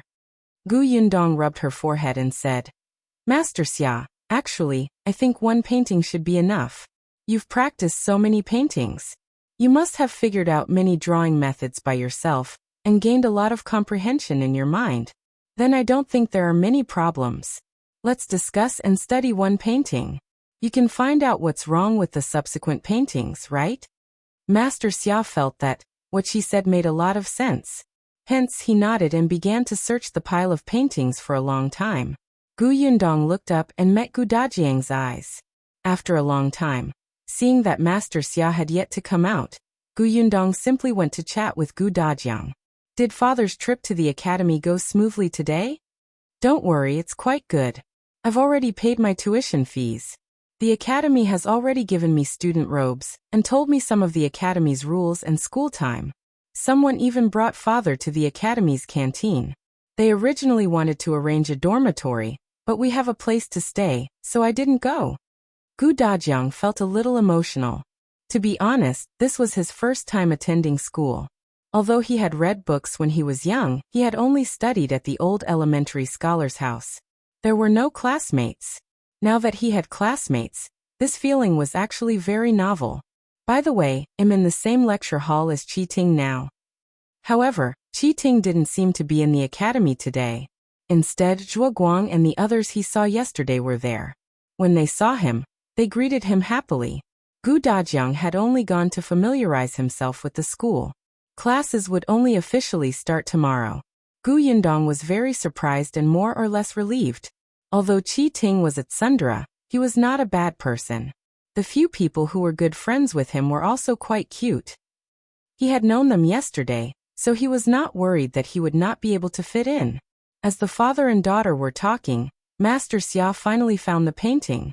When he took it out, Gu Yundong wanted to faint. As expected, he did not suffer any losses. He actually found a painting that was as complicated as the river diagram on the Qingming festival. Master Xia looked at her happily. Come take a look first. Gu Yundong did not want to look at it at all. Her eyes were filled with deep disdain. If she had known earlier, she would not have asked him to search just now. It would have been better if she had just taken a random painting. No, the key was that while Master Xia could not feel anything, why did he have to challenge such a complicated painting? However, since she had agreed, she calmed down and looked at the painting carefully. Fortunately, although the painting was complicated, the technique was traceable. Gu Yundong quickly discovered Master Xia's problem. Chapter 640. My condolences. Gu Yundong was also a painter. She was very patient with Mr. Xia, who was like-minded. Seeing that the two of them had already started discussing, Gu Dajiang picked up a book and sat quietly at the side to read. It was only when Xiao Qingyuan came in that he went out to talk to his wife and daughter. After some time, Gu Yundong raised her head and rubbed her sore neck. A cup of tea suddenly appeared in her hand. She looked up and met Xiao Qingyuan's dissatisfied expression. She immediately smiled. Xiao Qingyuan was dissatisfied with Master Xia, so he didn't even serve him tea. However, Master Xia didn't care at all. He didn't even realize that Gu Dajiang had long changed to Xiao Qingyuan in the room. He only nodded repeatedly with his painting. Excellent, excellent. With Miss Gus' guidance, it's as if I've been enlightened. I've learned a lot. Master Xia laughed and put down the painting in his hand. He went to take another one. This time, Gu Yundong did not need to say anything. He could find the problem himself. He immediately beamed with joy and danced with joy. After a long while, he calmed down and asked Gu Yundong. Yundong, your painting skills are so good. Your teacher must be a big shot in the current era. I wonder where he is now. Can you introduce him? Gu Yundong said. I might never see him again in this lifetime. Her teacher was in another world.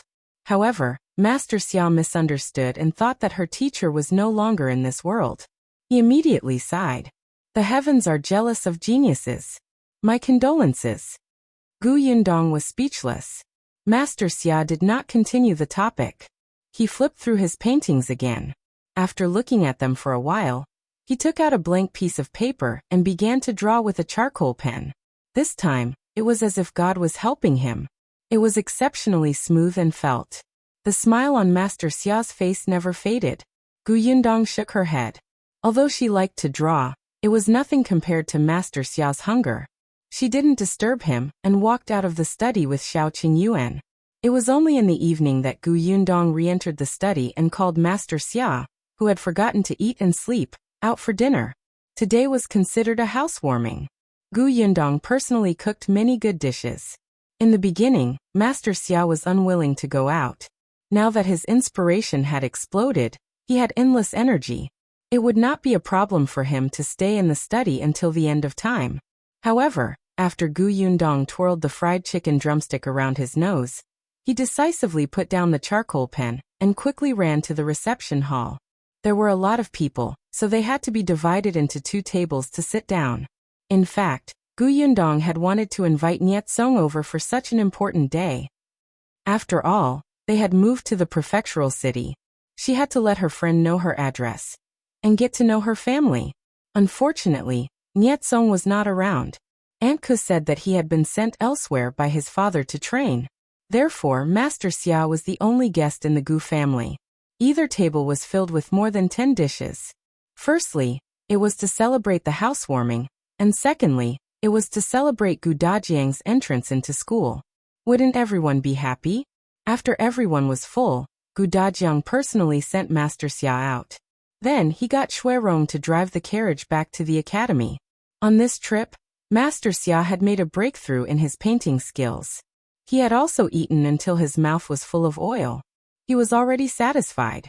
Yes, he could still find an excuse to eat next time. That Gu girl's culinary skills were too good. Not only was she good at cooking, but she was also good looking. It was a pity that she was already engaged. Otherwise, he would have a lot of young talents to introduce to her. The lively courtyard finally quietened down. After everyone had cleaned up, Gu Yundong got up and walked towards the Liu family's house. Chapter 641. Gu Yundong's arrangement. Liu Hongxiu was a meticulous person, so when Tang Shuitao led them to tidy up the rooms, she learned some things about the Gu family from her. After knowing that the Gu family was simple, the old master and young mistress were very kind to the servants, and there were no lecherous young masters. The 4 members of the Liu family heaved a sigh of relief. The uneasiness of coming to this unfamiliar new master's house gradually eased. Hence, when Gu Yundong came to look for them, the Liu family was not too panicked except for a trace of fear. Gu Yundong's gaze swept across the 4 of them and finally stopped on Liu Hongxiu. Half a day has passed. I think you should know the situation at home from Shuitao. Liu Hongxiu was shocked and quickly knelt down. Miss, please forgive me. I was wrong. I shouldn't have asked. Get up. Gu Yundong interrupted her. Liu Hongxiu was stunned. She looked up slightly and carefully glanced at Gu Yundong. Seeing that she did not seem to blame her, she slowly stood up. However, she was still nervous. She did not expect Miss to see through her thoughts at a glance. Liu Hongxiu panicked. She had just arrived and had already left such a bad impression on her mistress. But Gu Yundong said, "It's normal for you to inquire about the master's situation in advance. As long as it's not about the master's privacy, I won't stop you from doing this. It means that you're thorough and cautious." The 4 members of the Liu family were slightly relieved.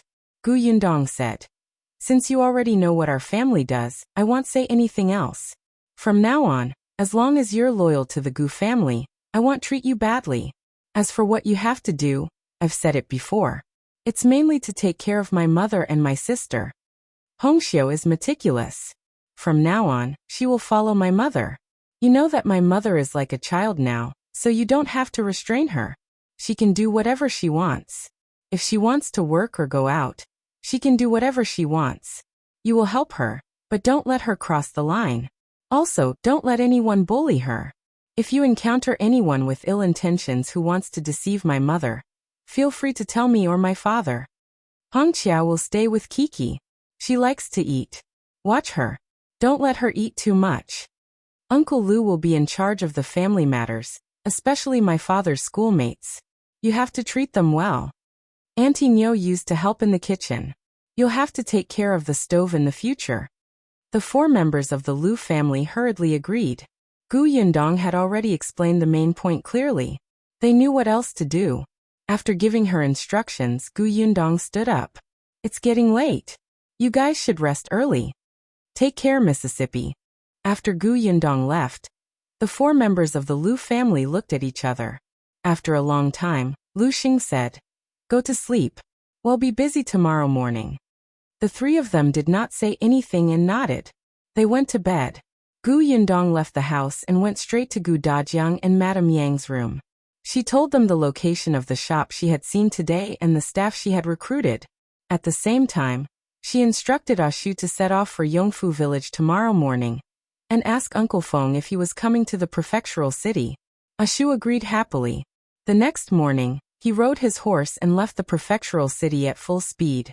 At the same time, Gu Dajiang successfully became a student of Tianhai Academy.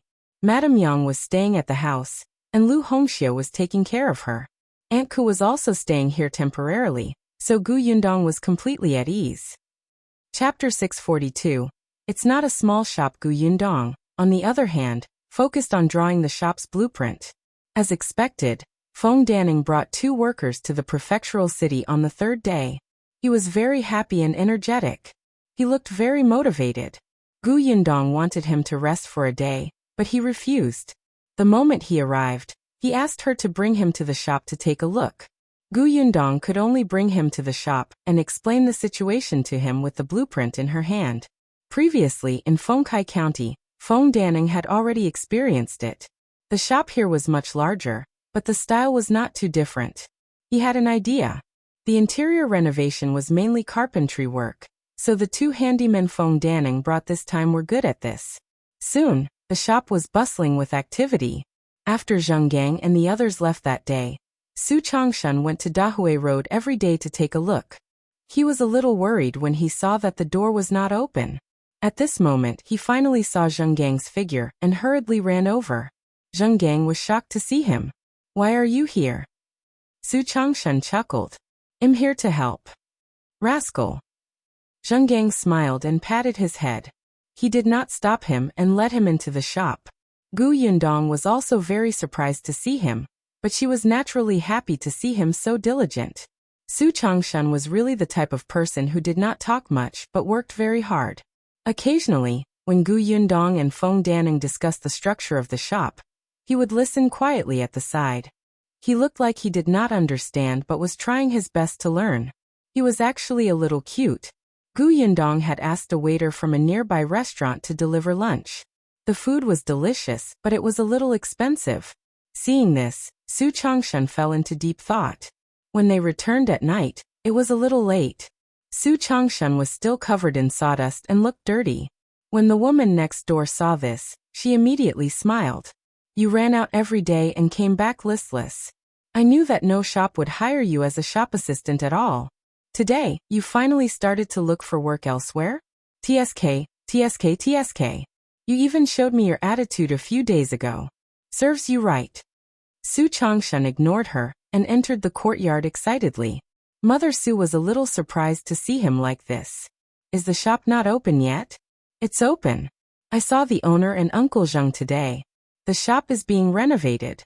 I've been helping for the entire day. Mother Su's eyes lit up. That's good, that's good. I've been worried for the past few days. I was afraid that something would happen. Mother, don't worry. Uncle Zheng won't lie to me. Su Changshan entered the house and changed his clothes. When he came out, he said to Mother Su, Mother, before I came back, I told the owner that there's a master working in the shop these few days. It's not convenient to eat or boil water. I thought that you should help cook for 2 days. The owner agreed. Mother Su was pleasantly surprised. Really? I can cook for a few days? Yes, the boss plans to pay Mother 50 copper coins a day. It's just cooking for a few days. There's no need for money. There's no need for so much money. Su Changshan was helpless. He had said the same thing, but the boss insisted on giving it to him. He was not as eloquent as the boss, so he could only agree. Therefore, the next day, Su Chong took Mother Su to Dahui Road early in the morning. Looking at the huge two-story shop in front of her, Mother Su's eyes could not help but widen. No, wasn't it a small shop? Chapter 643. Flower. At first, Mother Su really thought that it was just a small shop. The shop where her son used to be a shop assistant was not very big. However, regardless of whether it was a small shop or not, as long as her son had a stable job, it was much better than being a porter outside every day. Therefore, she did not even ask how much his salary was. Unexpectedly, this shop was so big. Not only were there 2 floors, but the inside was also surprisingly big. She was very happy. With such a big shop, the Gu family's business was definitely not small. Such a big shop's owner even took a fancy to her son as a shop assistant. In the future, when the Gu family's business grew bigger, Changshan would also rise and become more promising. At this moment, Mother Su heaved a sigh of relief. Gu Yundong also came early. When she saw Mother Su, she walked over with a smile. "I'll have to trouble Auntie for the next few days. This is the money for groceries. Auntie, feel free to cook any food. The workers do hard labor. The food can't be bad." Mother Su looked at the 5 taels of silver in her hand, and could not help but tremble. This boss Gu was too magnanimous. This was only the second time they met, and she gave her silver just like that. She even gave her 5 taels in one go. Wasn't she afraid that she would embezzle the money? Seeing that she did not speak for a long time, Gu Yundong asked curiously, "What's wrong, Aunt? Is there a problem?" No problem. I'll go buy groceries now. I guarantee that the workers will be full." Mother Su carefully took the silver and quickly found someone to ask about the market before leaving in a hurry. Gu Yundong did not have to worry about these things. She was also very busy. This was her first step out of Fengkai County, so she took it very seriously. She had personally watched over the renovation of the shop. As for transporting goods, Xiaoqing Yuan had already brought Zhou and the others back to Yongfu village. This was the first time they transported goods from Yongfu village to the Xuanhe prefecture. Xiaoqing Yuan had to personally lead the way, before he could be at ease. He would leave the rest of the trips to Tongping and Qinjianbao. Fortunately, Uncle Feng and the rest were already familiar with it. There was no problem in communication, which made Gu Yundong much less worried. Not long after, Mother Su returned with a basket full of vegetables. At the same time, she was holding a flower in her hand, a bright and tender yellow sunflower. Gu Yundong was stunned. The flower was beautiful. She suddenly thought of what Gu Dajiang had mentioned about Madame Yang's love for planting flowers. Gu Yundong was stunned for a moment, and could not help but stop what she was doing. Yes, she was very busy, but she seemed to have neglected many things. She had never noticed that her mother liked to plant flowers. Even if she knew, she did not seem to take it to heart. She only bought servants and handed her over to the servants to take care of. For the past 2 days, Lu Hongxiu had been telling her about Madame Yang's daily life. It seemed to be no different from before. She ate, drank, and did some work every day, repeating the same actions day after day. Gu Yundong had her own business. She liked to earn money and hoped that one day, she would be able to count money until her hands cramped. She had a goal and direction, and could keep moving forward. Gu Dajiang and Gu Yinshu liked to read. They had left home, had classmates and teachers, and were also moving towards their goals. Yunka liked to eat, and she also liked to cook. Even though she was still young, she also had things she liked and she watched others cook seriously. Once, Gu Yundong even saw her holding mud and playing house. She repeated the process of how her sister fried the chicken drumstick without missing a single detail. Everyone seemed to have found something they liked, and were working hard. Except Madame Yang. Chapter 644. Familiar person. Gu Yundong realized that she had always treated Madame Yang as a child. She wanted her to do whatever she wanted. Her mother could work, rest, and play as she pleased. However, she had forgotten that no matter how young a child was, they would have their own favorite things, even if it was in stages. Madame Yang liked flowers. In the past, when the Gu family's conditions didn't allow it, she didn't show it. Now that the conditions allowed it, she had already developed a habit of keeping it to herself and never mentioned it. Mother Su saw that Gu Yundong was staring at the flower in her hand without saying anything. She was a little nervous and asked softly, "Boss, is there a problem with the flower?" "No." Gu Yundong came back to her senses and hurriedly shook her head. She smiled and said, "I just think that these flowers are quite beautiful." Mother Su explained, "When I came back from buying groceries just now, I met a young lady selling flowers. I saw her accidentally trip over a rock and almost fell. I helped her up. Look, she gave me a flower. At that time, it was really quite dangerous. If the young lady really fell, she would have fallen into the water." She was actually a little afraid that Gu Yundong would misunderstand that she had used the money Gu Yundong had given her to buy flowers. So she explained very clearly, "I also think that these flowers are quite beautiful. I saw a small bottle in the backyard. I will plug it in and place it on the table. Everyone will be in a good mood just by looking at it." Gu Yundong nodded. "Then Aunt, do you know where people sell flowers nearby? I want to buy some and bring them home." Mother Su was stunned and immediately reacted. "Well, I'm not familiar with this area. However, the young lady who sold flowers just now told me that there's a market at the end of Dahui Road. It specializes in selling flowers, birds, fish, insects, cats, dogs, and some porcelain antiques and wood carvings. That young lattice stall is in the corner of the market." Gu Yundong raised her eyebrows. There was actually such a flower and bird market? She nodded and looked at Feng Danning, who was busy. She said goodbye to him and left. When the carriage reached the end of Dahui Road, there was indeed a market bustling with noise. Gu Yundong had just alighted from the carriage when she heard many people greeting her by the roadside. "Come and take a look. This is my family's ancestral jade pendant. Look at the color and feeling, it's really top grade. Most importantly, it's cheap. It only costs 5 taels of silver." Gu Yundong quickened her pace. The ancestral jade pendant only cost 5 taels of silver. This was too exaggerated. At least make it more realistic. She walked inside and stopped at the place where the flowers were sold. Indeed, she saw a little girl squatting in front of a stall.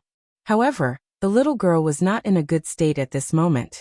There was a small potted plant in front of her that had shattered. The flowers inside were lying on the ground, revealing their tender roots. The little girl wiped her tears sadly, and carefully picked up the flower and placed it aside. Then, she slowly placed the soil on the ground into the broken jar. Gu Yundong had just frowned when she heard a mean voice. "Serves you right. Who asked you to refuse a toast only to drink a forfeit? 20 copper coins for a pot is not cheap. I wanted all your flowers in one go. You and your mother could go home earlier, but you refused. You really don't know what's good for you." Gu Yundong looked in the direction of the voice, and saw a middle-aged man standing there. She paused.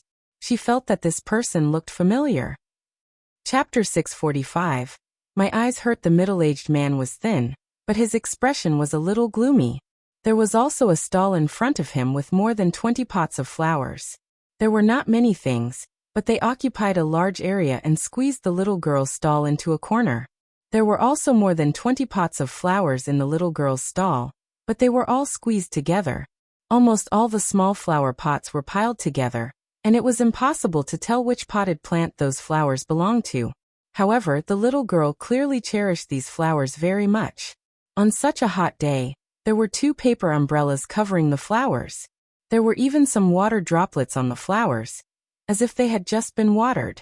They looked especially bright and refreshing. On the other hand, the middle-aged man held an oil paper umbrella in his hand to block the sun above his head. The flowers were listless, making people not have the slightest desire to buy them. Moreover, what did he just say? He wanted to buy this girl's pot of flowers for 20 copper coins? In this day and age, expensive flowers like yaohuang and weizi were worth hundreds or thousands of taels. Of course, the flowers in front of the little girl were all ordinary flowers, but they were also very ornamental. It could be seen that they had been carefully taken care of. Even if they were not very expensive, they were definitely worth more than 20 copper coins per pot. This middle-aged man was quite scheming. Just as Gu Yundong was thinking, a woman suddenly rushed over from afar. She was still holding a small kettle in her hand. She must have gone to the river to get water. When she came back and saw the little girl wiping her tears, her heart ached. What's wrong? Mother, I didn't protect little Hui well. The little girl pointed at the flower on the ground, looking very sad. Her mother patted her head. Before she could comfort her, she heard the middle-aged man's mocking laughter again. Ha ha ha, you actually named flowers. Are you a fool? His words were harsh, but Gu Yundong suddenly remembered who this person was. Shopkeeper Pan. Back then, the shopkeeper who wanted to cheat Xiao Qingyuan ended up asking for trouble, and was hung on a tree by Xiao Qingyuan with a rope. He had been arrested and taken away. He was already released after almost a year. Moreover, he used to be shopkeeper Pan. Now he had fallen to the point where he could only occupy a seat here and sell flowers. Yes, he had lost a lot of weight now. No wonder Gu Yundong could not tell at a glance. However, after being in prison for so long, he still refused to change. In the past, he wanted to take advantage of Xiao Qingyuan. Now he was bullying the women and children. He was simply hopeless. Gu Yundong shook her head and walked to the mother and daughter. She squatted down and said to the little girl, I want to buy your flowers, okay? The little girl looked up with tears in the corners of her eyes. Her mother also looked at Gu Yundong happily and hurriedly nodded. Of course. Miss, you can choose whichever pot you like. Look, there are orchids, lilies, hibiscus, and mountain pellets. They're all beautiful. Gu Yundong indeed thought that they were very good-looking. The young lady also smiled through her tears and looked at Gu Yundong expectantly. When shopkeeper Pan saw that there was a customer, he hurriedly rushed forward and squeezed the little girl and her mother to the side. Miss, if you want to buy flowers, come to my place to buy them. I have all kinds of flowers. Come and take a look. Mine are more than theirs. There are even big flowers. They're cheap and especially fragrant. Gu Yundong hated him very much. She casually glanced at the flowers in his stall and said, Those flowers of yours are withered. I feel my eyes hurt just by looking at them. Besides, I can tell at a glance that they're sick and about to die from bug bites. I won't pay a copper coin for them. Chapter 646. Find a rope. Gu Yundong raised her voice. Shopkeeper Pan's expression changed when he heard that. The customers who were about to stop in front of his stall hurried to look at the next stall. Shopkeeper Pan was trembling with anger. He suddenly turned his head and glared at Gu Yundong fiercely. Do you know how to speak? If you don't want to buy it, then don't. Who asked you to spout nonsense and slander my flowers? You caused me such a huge loss. You have to compensate me with silver. Otherwise, I won't let you leave today. He saw that Gu Yundong was a young girl with a heartless servant behind her. She seemed to be easy to bully. Moreover, because of the renovation of the shop, Gu Yundong was dressed simply. It was obvious that she was not a young lady from a powerful family. Young ladies from wealthy families would not come here to buy flowers. Therefore, it should not be a problem to extort a few taels of silver. The flower seller panicked when she heard that. How can you do this? This sister didn't do anything wrong. Why should she compensate you with silver? It's between her and me now. It's not your place to interrupt. Get lost. Shopkeeper Pan glared at the young lady, then looked up at Gu Yundong provocatively. Gu Yundong smiled and said to Tong Shuitao, who was behind her, Go find a rope. Tong Shuitao responded and ran away without saying a word. Shopkeeper Pan did not understand, but it did not matter. He just had to keep an eye on Gu Yundong, and not let her leave. But Gu Yundong ignored him, and continued talking to the young lady and her daughter. How much are these flowers? I want to buy them all. All of them? The little girl was very surprised. Could it be that she had met a big client today? Miss, if you buy them all, we can give you a discount, the mother hurriedly said. She secretly heaved a sigh of relief.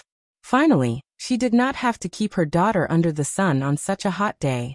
Yes, calculate how much it will cost, Gu Yundong said. Shopkeeper Pan was instantly dissatisfied. Stupid girl, did you hear me? You chased my guest away just now. Don't even think about leaving if you don't pay. Gu Yundong glanced at him, and continued to talk to the mother and daughter. Little sister, do you know how to plant flowers? The young lady was probably around 10 years old. She looked obedient, but her love for flowers was exceptionally beautiful. She pursed her small lips and nodded slightly. Her mother said, She does know a little. Her father used to be a gardener. Later he fell down the hill while picking flowers, so his legs are no longer nimble. Therefore he could only plant some flowers at home to sell. She has been by her father's side since she was young, and likes them very much. She knows a lot. Miss, if you don't know how to raise flowers, feel free to ask. Gu Yundong really did not know much about raising flowers. In the past, she did not have the leisure to do so. Now she did not either. She didn't know if Madame Yang could do it. Even if she liked flowers, she might not know how to take care of them. So, damn it, you actually don't take me seriously. Shopkeeper Pan was furious. His face was livid from their disregard. He raised his foot and kicked the pots of flowers. The young lady and her daughter's expressions changed drastically, but Gu Yundong quickly kicked his ankle. Shopkeeper Pan immediately took 2 steps back. He failed to kick down the potted plant and fell to the ground. UB*TCH. Before she could finish speaking, Tong Shuetao ran over. Miss, the rope is here. Gu Yundong looked at the length and nodded in satisfaction. Then she smiled and looked at Shopkeeper Pan. Chapter 647. Nightmare reappears. Shopkeeper Pan looked at her malicious smile and felt a chill in his heart. For a moment, he regretted extorting her. But it was already too late. Gu Yundong signaled with her eyes, and Tong Shuetao strode forward.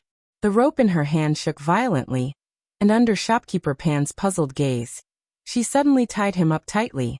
Shopkeeper Pan's eyes widened, and he immediately struggled. What are you doing? What are you doing? Let go. Help. Murder. Robbery. His high-pitched voice quickly attracted the attention of the people beside him. However, no one knew if it was because he was too unpopular or if no one believed that 2 young girls could deal with a man. In short, no one stepped forward to help. Instead, they laughed as if they were watching a show. Boss Pan, who would dare to kill someone in broad daylight? Don't go too far and extort money from her. A little girl can tie you up like this? All of us saw it clearly just now. You were the one who stood there motionless and let the little girl tie you up. Someone even advised Tong Shuetao. Miss, you have to be careful. In a while, he will lie down and let you pay. Tong Shuetao chuckled. I'm not afraid. As she spoke, she tightened the rope and pulled Shopkeeper Pan, who was so angry that she almost bled from her 7 orifices, a few steps forward. Shopkeeper Pan staggered a few times.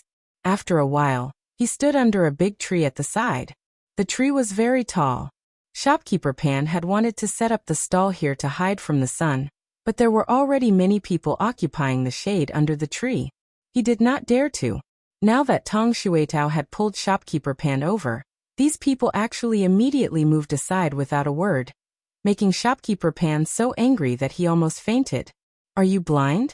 She attacked first and she wanted to rob. If you don't save me today, don't blame me for turning a blind eye in the future. Tong Shuetao was extremely strong, and threw the rope up the tree trunk. Shopkeeper Pan felt that her actions were a little familiar. He had a bad feeling. Sure enough, in the next moment, Tong Shuetao tightened the rope and lowered her hand. Shopkeeper Pan's tightly tied body was instantly pulled up and hung in the air. Shopkeeper Pan's face instantly turned pale. Put me down. Quickly put me down. Help, I'm afraid of heights. Actually, he wasn't afraid in the past. After being hung up and beaten up by Xiaoqing Yuan last time, he started to be afraid. Moreover, ever since then, he had been arrested and almost thrown into prison. If he hadn't sold his family's shop and put in a lot of effort, he might not have been able to come out. Now that this terrifying memory had surged into his mind again, Shopkeeper Pan began to tremble. Tong Shuetao wrapped the rope around the tree trunk and tied it up. She clapped her hands and said, I'm just enforcing justice on behalf of the heavens. Can't you do a good business? Why do you have to bully a little girl? It's fine, but you actually want my miss to compensate? What a joke. Her miss loved money. It was already good enough that she didn't ask you to compensate her. You still want to extort her? You don't know the immensity of heaven and earth. Shopkeeper Pan did not hear what she said at all. His legs fluttered in the air. Put me down. I was wrong. Please spare me. Put me down quickly. Gu Yundong was a little surprised. Oh, there was finally something that was not unchanged. This guy knew how to beg for mercy. Unfortunately, It was too late. Gu Yundong ignored him and turned to ask the young lady and her daughter to help carry the flowers to the carriage outside. Chapter 648. Too unpopular, the four of them each took 2 pots of flowers. After a few trips, the 20 potted plants were all moved. Shopkeeper Pan was still hanging from the tree. Not only did no one care about him or put him down, they even pointed at him and mocked him. Gu Yundong shook her head. It was rare for a person to be so unpopular. In the end, a man who wanted to continue enjoying the shade under the tree put him down. When Shopkeeper Pan landed, his legs were weak, and his entire face was red. Soon his face turned pale. After he regained his senses, he did not say anything and ignored everyone's teasing. He immediately packed up his potted plants in a hurry, and left with his head buried. In short, he never appeared in the flower and bird market in that area again. Gu Yundong finished teaching Shopkeeper Pan a lesson and bought the flowers. Then she said to the little girl, "I bought these flowers for my mother, but I don't know if my mother knows how to take care of these flowers. If you do, can you come back with me and teach my mother for a couple of days?" The little girl was stunned and did not know how to answer. The mother was also a little stunned. It turned out that this customer had bought the flowers for her mother. This girl was filial, but, "Miss, if you don't mind, I'll go with Xiao Yuan. What do you think?" She was worried about letting her daughter go with a stranger, even if this stranger looked like a kind and friendly girl. Gu Yundong smiled. "Of course I don't mind." She let the mother and daughter get into the carriage before giving them the money to buy flowers. There were a total of 20 pots of flowers, some expensive and some cheap. It was about 5 taels of silver. The little girl called Xiao Yuan was still very happy. She looked at the silver with a glowing face. There were many flowers in the flower and bird market. There were more expensive flowers that were raised well. Those rich people naturally wanted to buy those famous flowers that were carefully nurtured. Flowers like hers seemed to be everywhere. Flowers that were neither up nor down were the most difficult to sell. Sometimes she might not even sell 2 pots a day. Now that they had sold 20 pots in one go, today was a great harvest for them. Not to mention going to the customer's house to teach how to plant flowers.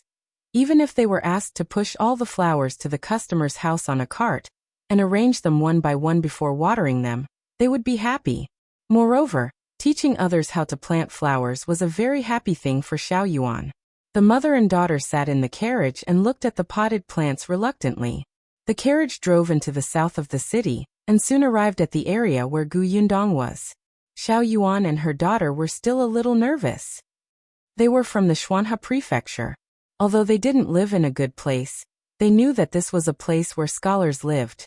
They heard that the prices of houses were high, and the people coming and going were all students. They were especially polite, and it was a place that people yearned for and respected. The carriage quickly stopped at the door of the courtyard. Xiao Yuan and her mother got out of the carriage and felt that the clean street was completely different from the flower and bird market. They instantly became reserved. Gu Yundong had already pushed open the courtyard door. When she looked up, she saw Madame Yang. Madame Yang, who was sitting in the courtyard, looked at Yunka writing in a daze. She still had a sewing basket in her hand. Previously, when she was in Yongfu village, she had learned embroidery from Shen Sitian for a period of time. She had even embroidered a few pieces of handkerchief that made her feel a sense of accomplishment. Gu Yundong had thought that she liked it very much, but now he realized that it was not the case. Chapter 649. Like Gu Yundong looked at Madame Yang, whose eyes were completely unfocused, indicating that she did not want to embroider a handkerchief at all. She suddenly felt a little sad. She exhaled slowly and called out with a smile, "Mother." Madame Yang suddenly turned around and immediately welcomed them happily. "Dong dong dong dong, you're back?" Then, she saw Xiao Yuan and her mother following behind. She tilted her head curiously and asked, "Who are they?" Gu Yunka also put down the pen in her hand and quickly ran over to hug her thigh. She also tilted her head and looked at them curiously. The mother and daughter's identical cute actions instantly gave Xiao Yuan and her daughter an indescribable strange feeling. Gu Yundong stroked little Yang's head and looked at Madame Yang. "Mother, I went out today and bought you a gift. See if you like it." "I like it." Madame Yang immediately nodded before she could see it. Little Yunke joined in the fun. I like it too. Gu Yundong was amused by the two of them. I'll bring you to take a look. She led the two of them out of the courtyard. The carriage was still parked outside. As soon as Tong Shuitao lifted the curtain, Madame Yang was instantly attracted by the neatly arranged flowers. Looking at those bright colors, her eyes instantly lit up. Gu Yundong heaved a sigh of relief. Indeed, her mother liked it very much. Mother, these are the flowers I bought today. Can you take care of them in the future? Xiao Yuan and her mother are over there. These flowers were bought from them. If you don't know how to take care of them, you can get Xiao Yuan to teach you. Madame Yang glanced at Xiao Yuan and smiled happily. Okay. Come, let's move the flowers in first. As soon as Gu Yundong finished speaking, Madame Yang impatiently climbed into the carriage and moved the potted plants over. There were many people in the family. With the help of the 4 members of the Lu family, it did not take long to move all the flowers. Madame Yang was really happy. She looked around the courtyard and personally placed the potted plants. Then, she pulled Xiao Yuan and started asking questions. Only then did Xiao Yuan realize that Madame Yang was different from ordinary people. She was like a child. She would even argue with her youngest daughter when she asked questions. She would even be smug when she won. Gu Yundong saw that Madame Yang's face was covered in dirt, but the smile on her face was very bright. She felt relieved. She turned around and went into the study. She did not know anything about planting flowers, but when she was looking for books on fruits last time, she had seen some knowledge points about planting flowers. It was not much, but it might be useful. Gu Yundong took out a pen and paper and took out the book from the spatial storage. She flipped through it carefully. There were indeed some methods that were suitable for this era. She copied these down and could show them to her mother later. She could study them, especially in terms of grafting. The book was a little thick and Gu Yundong spent a lot of time looking through it. From time to time, laughter could be heard in the courtyard. By the time she went out, it was already past 3 p.m. She asked Xiao Yuan and her daughter to stay for dinner, but they rejected her. Her father is still waiting for us at home. I'm afraid he'll be worried if we go back too late. Gu Yundong did not force her. She got Tong Shuitao to prepare the carriage and send them back. She also planned to go with them. She wanted to go to the shop and take a look. She also planned to take a look at the notice wall with eldest aunt and the others' portraits. Unexpectedly, just as she opened the courtyard door, she bumped into Gu Dajiang. Gu Yundong looked down. When she saw what he was holding, she could not help but laugh. Chapter 650. Tacit understanding between father and daughter. Gu Dajiang was also holding a pot of flowers. The lush crepe myrtle flowers on the branches were especially pleasing to the eye. The potted plant was a little big. When Gu Dajiang carried it back, his clothes were wrinkled and dirty. Father, did you buy this for my mother? Gu Yundong thought that she and her father really had a tacit understanding. They even sent flowers at the same time. Gu Dajiang laughed dryly and said in embarrassment, "On the way back, I bumped into someone selling these flowers, so I bought a pot for your mother. What do you think? Does it look good?" Actually, that was not the case. This flower originally belonged to the academy and was specially managed by a gardener. Gu Dajiang had wanted to buy a few pots 2 days ago, but the gardener didn't agree. He said that he couldn't make the decision. Today the supervisor returned. Gu Dajiang went straight to the supervisor and asked him before finally bringing back a pot. Initially, he thought that if the supervisor did not agree, he would take Madame Yang to the market tomorrow to see if there were any flowers that suited her taste. However, when Gu Yundong looked at him meaningfully, he subconsciously found an excuse and changed the topic stiffly. "Are you going out? It's already so late. Why are you still going out?" Then he saw the unfamiliar mother and daughter behind her, and was slightly stunned. "These two are. I invited them to help." Gu Yundong smiled, and did not say what they were helping with. "Father, I'll send Xiao Yuan and her mother home first. Hurry in and give my mother a surprise?" As Gu Yundong spoke, she called Xiao Yuan and her mother into the carriage. Gu Dajiang felt that she was very strange, especially the smile before she left. It was as if she was gloating. But he quickly threw it to the back of his mind. Looking at the crepe myrtle flower in his hand, his mood soared. He was waiting to see Lun Yang's happy expression. As he thought about it, he said as he entered, "Lun Yang, when I came back today, I saw a pot of pretty flowers." Halfway through his sentence he stopped. Gu Dajiang looked at the 20 potted plants in the courtyard in shock, as well as Madame Yang, who was squatting in front of the potted plants with a dirty face, and didn't even raise her head. Not only her, even Yunke was carefully watering the potted plants, looking very happy. It was as if the mother and daughter did not hear him come back, and were immersed in their own little world. He almost couldn't hold the potted plant in his hand. It was Lu Sheng who carefully stepped forward and took the thing in his hand. After a long while, Gu Dajiang slowly turned to look at the door, but Gu Yundong was long gone. No wonder she gave him a meaningful look before she left. This girl was actually waiting for him here. She actually made fun of her father. Gu Yundong sat in the carriage and smiled. Xiao Yuan and her mother looked at each other in disbelief. Looking at the student canon Gu Dajiang was wearing, he should be this family's scholar.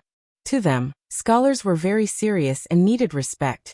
Even if this person was a relative, a father, or an elder brother. The moment they saw Gu Dajiang, the two of them immediately became reserved. However, the interaction between Lady Gu and her father was too casual. In fact, it was even more casual than that of an ordinary family. When Gu Yundong was done laughing, she slowly calmed down. Coincidentally, the carriage passed by the notice board. Gu Yundong did not get out of the carriage. She only glanced at the portraits on the notice wall. Chapter 651. Stop right there. Fortunately, this time, the portrait was clearly stuck to the wall, and was not covered by the other portraits. Hopefully, those who had seen eldest aunt and the others would be able to see these portraits. There was a sea of people, so it was really too difficult to find them. She didn't know which direction eldest aunt and the rest had gone. She had gotten people to paste portraits in a few places in the Xuanhe Prefecture, Qingan Prefecture and Wanqing Prefecture, and she had also gotten people to pay attention to them, but there was still no news. She was afraid that they had not survived that unforeseen event. There was no news. Perhaps it was good news. Gu Yundong lowered the curtain and said to Tong Shuitao, who was driving outside, "Let's go."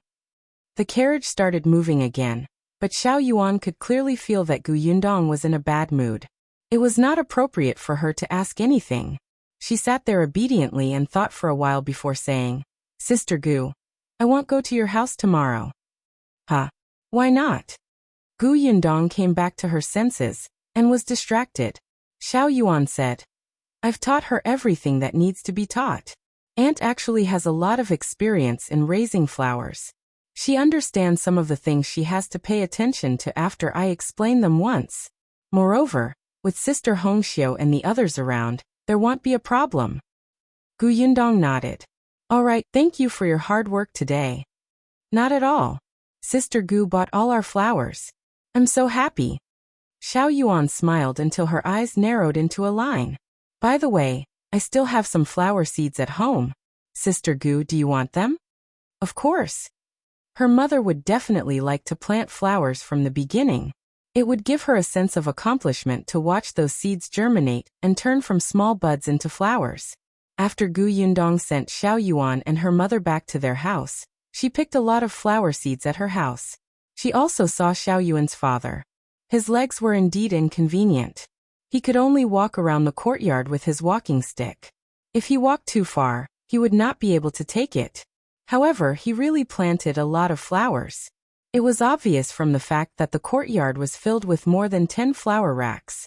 When Gu Yundong entered the courtyard, it was as if she was in a garden. It was very beautiful. After giving Xiao Yuan the money for the flower seeds, she quickly came out with Tong Shuitao. Tong Shuitao was still a little emotional. "Actually, I quite like Xiao Yuan's family. Look at her father. He's already in such a state, but he's still working so hard to take good care of those flowers. He can even use them to earn money and maintain the family. He's much better than those people who give up on themselves after getting a little sick." Gu Yundong leaned against the carriage door and smiled. "Yes, that's why Xiao Yuan is so loving." Tong Shuitao chuckled. At the thought that Miss still had to go to the shop to take a look, she could not help but speed up. However, just as the carriage was about to leave the alley, A word suddenly floated past her ears. Gus. Tong Shuetao was stunned. She could not help but slow down and look at the few people who were talking about Gus. Gu Yundong heard it too. She immediately lifted the curtain and looked out. The voice was already far away, but Gu Yundong could still see the back of the person who spoke. Mississippi. Tong Shuetao looked at Gu Yundong. The latter asked her to stop the carriage and jumped down from it. She looked at the few people who were slowly walking away and shouted, "Those in front, stop right there." The few people who were talking were stunned. At first, they did not realize that she was calling out to them. One of them turned around and exclaimed when he saw Gu Yundong, "It's you? If you find any errors, ads pop up, ads redirect, broken links, non-standard content, etc. Please let us know report so we can fix it as soon as possible." Chapter 652.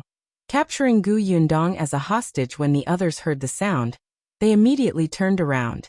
Gu Yundong finally saw their faces clearly. She narrowed her eyes and said, "It's indeed you." These people were the local hooligans who had come to her new shop that day to cause trouble and extort money before being taken away by Zhou Dafu. She did not expect to see them here. The moment the local hooligan saw her, he immediately thought of the experience of being kicked out of the door by Xiao Qingyuan and not being able to get up for a long time. His body subconsciously reacted and wanted to escape. However, with his underlings by his side, he could not lose face. Hence, with his powerful self-control, he finally nailed his legs to the ground and did not move. Then he realized that the man was not around today. Not only was he not around, but the other man was also not around. There were only two women standing in front of him. Two weak-looking women, and there were so many of them. What was there to be afraid of?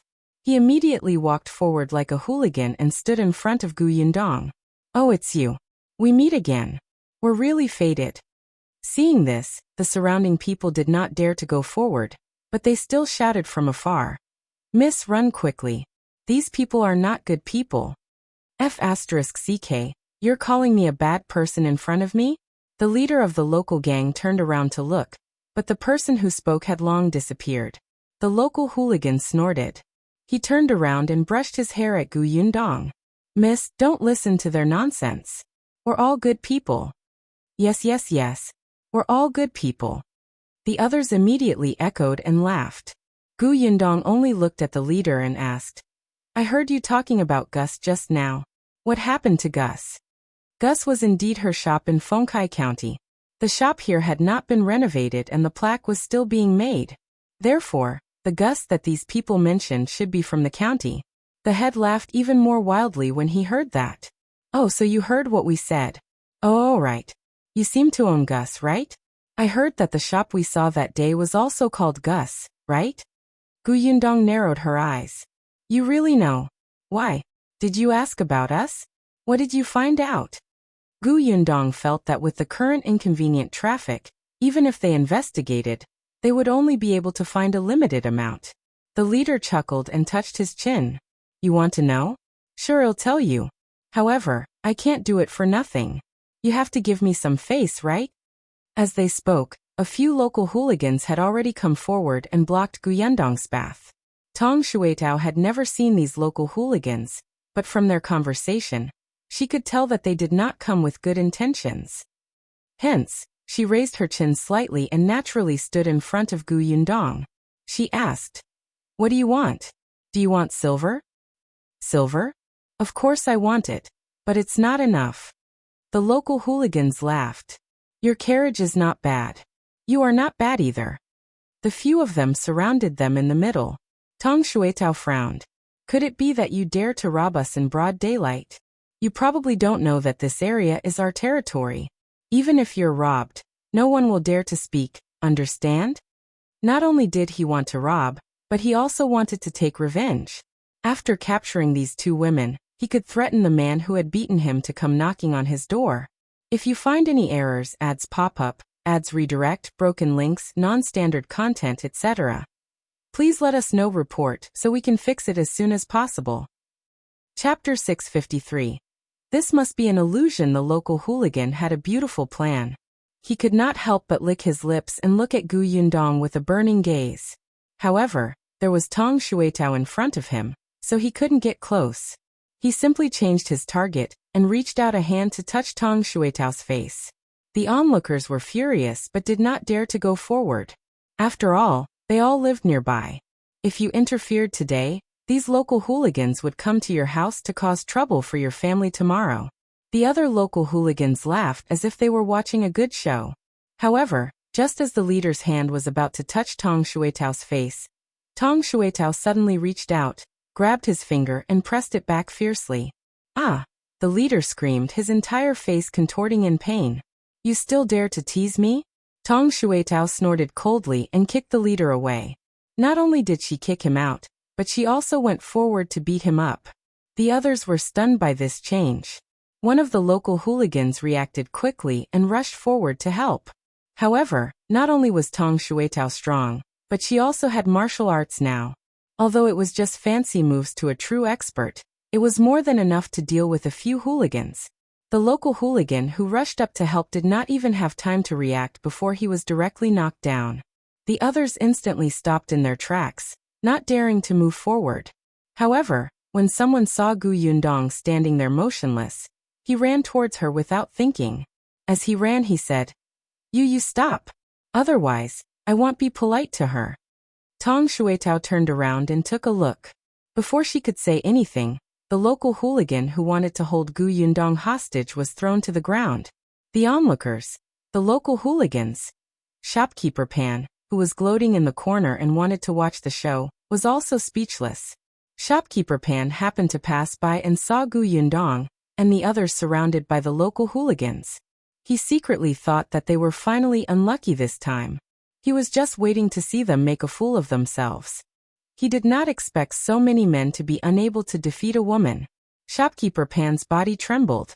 He lowered his head and walked away silently, determined that when he saw these two women in the future, he would definitely avoid them. They were too terrifying. Gu Yundong looked at the other two local hooligans who also wanted to attack her and asked, Can we talk nicely now? Obviously not. The two tyrants looked at each other and rushed forward. Gu Yundong frowned. She turned to the side to avoid one of the men's hands and punched the other man in the stomach. Then she turned around and kicked the other man to the ground. In an instant, 3 people lay on the ground. Coupled with the 2 people on Tang Shuetao's side, the 5 local hooligans did not even have the chance to resist. As for Gu Yundong and Tang Shuetao, their hair was not even messy. The local hooligans were dumbfounded. The leader looked at the 2 of them in horror. They were women, right? They looked weak, right? How could they crush the 5 of them without blinking? This had to be an illusion. He was dreaming. But Gu Yundong was already walking towards him. To the local leader, Gu Yundong was like a demon who was here to take his soul. Help! Why did he want to cause trouble for the 2 of them previously? He wanted to run, but just as he was about to stand up, a sharp pain came from his ankle, causing him to fall back again. Gu Yundong squatted in front of him. Can you answer my question properly? If you find any errors, ads pop up, ads redirect, broken links, non-standard content, etc., please let us know. Report so we can fix it as soon as possible. Chapter 654. The Zhou family's plan. These people were just asking for a beating. They had to suffer a beating before they were willing to cooperate obediently. It was unknown if they were fond of being physically abused. As expected, the boss nodded hurriedly. Please ask. Since you guys went to Gus, what did you find out? The boss swallowed his saliva. His answer was exceptionally concise. We didn't ask around. It was Steward Zhou from the Zhou mansion who told us about Miss Family. As he spoke, he looked at her carefully. Steward Zhou said that Miss Family only came from a small county city below. She doesn't have any status or background. She opened a shop in the county city called Gus. Now that her business has expanded, she plans to open a shop in the Prefectural city. Apart from these, is there anything else? The boss hurriedly shook his head. No, Steward Zhou only said that Miss doesn't have any backing. This was enough. Moreover, in just a few days, the information he could obtain was really limited. At most, he knew that Gu Yundong had opened a shop in the countryside and had a few family members. They probably did not even find out that Gu Yundong was once a refugee, right? Gu Yundong understood and nodded thoughtfully. The boss quickly said, I've said everything I know. Can we leave now? One more question. Go ahead. Gu Yundong narrowed his eyes. Since Steward Zhou found out and told you, does that mean that he wants you to do something? To find trouble with us? The boss' heart skipped a beat. Oh my god. Why was this girl so smart? It was too scary. He quickly shook his head. No. We don't dare anymore. Answer the question. Yes, that's the plan. But isn't your shop still being renovated recently? Steward Zhou asked us to cause trouble on the day you open business. The more he spoke, the lower his voice became. Soon he raised his head and promised. But don't worry, we won't go. Really? Who would dare to go? These two girls were skilled. That day, when the man hit them, it was even more painful. No matter how many local hooligans they had, they would still be serving themselves to those people like food. Why? Steward Zhou did not give them much money. Gu Yundong knew what was going on. She looked at the local hooligan who was trying his best to squeeze out a smile and said, No need. Just come over on the day of the opening. Huh? Gu Yundong's gaze was dangerous. I told you to come over. Don't worry, I won't hit you. Gu Yundong narrowed her eyes when she saw that his eyes were darting around. He definitely did not intend to listen to her. If you don't come, I'll settle scores with you later. The local hooligan was speechless. He had never seen anyone who was in a hurry to invite trouble to themselves. Was this girl crazy? If you come, you can still earn some money from Steward Zhou. Isn't that good? When the local hooligan heard this, he realized that it made sense. Anyway, this girl had promised not to hit them. They could still earn some money. Why not? Besides, when the time came, they would stand far away and just pretend to be there. He was dreaming. Gu Yundong sneered and finally stood up. All right, our shop will open in 4 days. Remember to come. With that, she left with Tong Shuitao. As soon as she got into the carriage, Tong Shuitao couldn't help but ask, Miss, the Steward Zhou that person mentioned is the person who came to cause trouble for our shop last time? Wanna gift the story? Try 1. If you find any errors, ads pop up, ads redirect, broken links, non-standard content, etc., please let us know report so we can fix it as soon as possible. Chapter 655. Father, please help. Yes, it's that Zhou mansion. Tong Shuitao tightened her grip on the reins. That Steward Zhou is too much. Didn't he find trouble last time? He actually went to inquire about our background, and even wanted to ruin the good day of our shop opening. This dog. Gu Yundong smiled. I don't know if it's Steward Zhou's idea or old Master Zhou's. Miss, then let's just go to the Zhou mansion. Be it Steward Zhou or old Master Zhou, we'll beat them up first. Gu Yundong sighed. Why are you so violent at such a young age? Tong Shuitao felt wronged. Actually, she had not been like this in the past. Ever since she followed Miss, she had beaten people up many times. She could not be blamed. Yes, she could not be blamed. Miss, what should we do? Prepare to open for business. Gu Yundong stretched, but her tone was relaxed. However, Tong Shuitao was confused. Were they going to ignore it just like that? Of course, it was not that she did not care. Gu Yundong knew that even if she dealt with Zhou Dafu today, there would still be Li Dafu or Zhao Dafu eyeing her covetously. In the eyes of these people, she was just a small fry from the countryside with no foundation or background. In business, she was just a small fry that should be taught a lesson as an example, especially since her shop was in a good location now. When she made a huge profit in the future, she would probably be even more eye-catching. At that time, people who were even more powerful than Zhou Dafu would definitely target her. Since that was the case, it was better to get rid of the problem in one go. The carriage went to the shop. Gu Yundong looked at the progress of the renovation. It was almost done. They could clean it up and let it dry for a few days tomorrow. The good day for opening would be 4 days later. The goods that Xiaoqing Yuan was transporting would arrive tomorrow. The publicity work could begin. Feng Danning had wanted to go back after finishing his work, but Gu Yundong asked him to stay.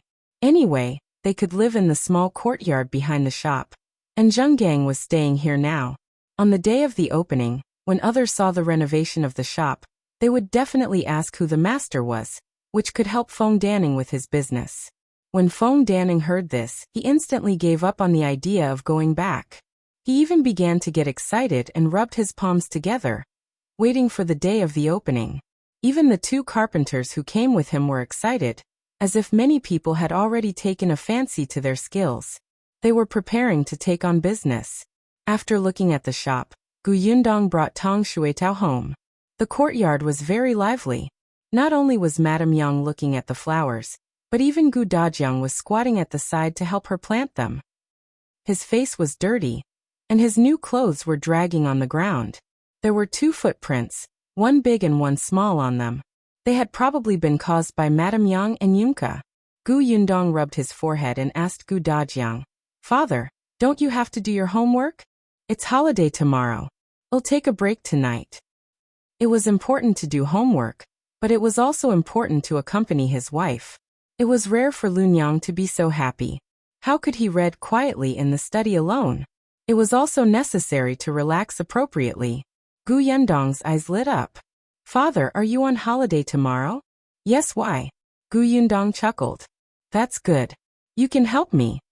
"With what?" Gu Dajiang stood up and patted the dirt off his body. He said bluntly, "Just tell me.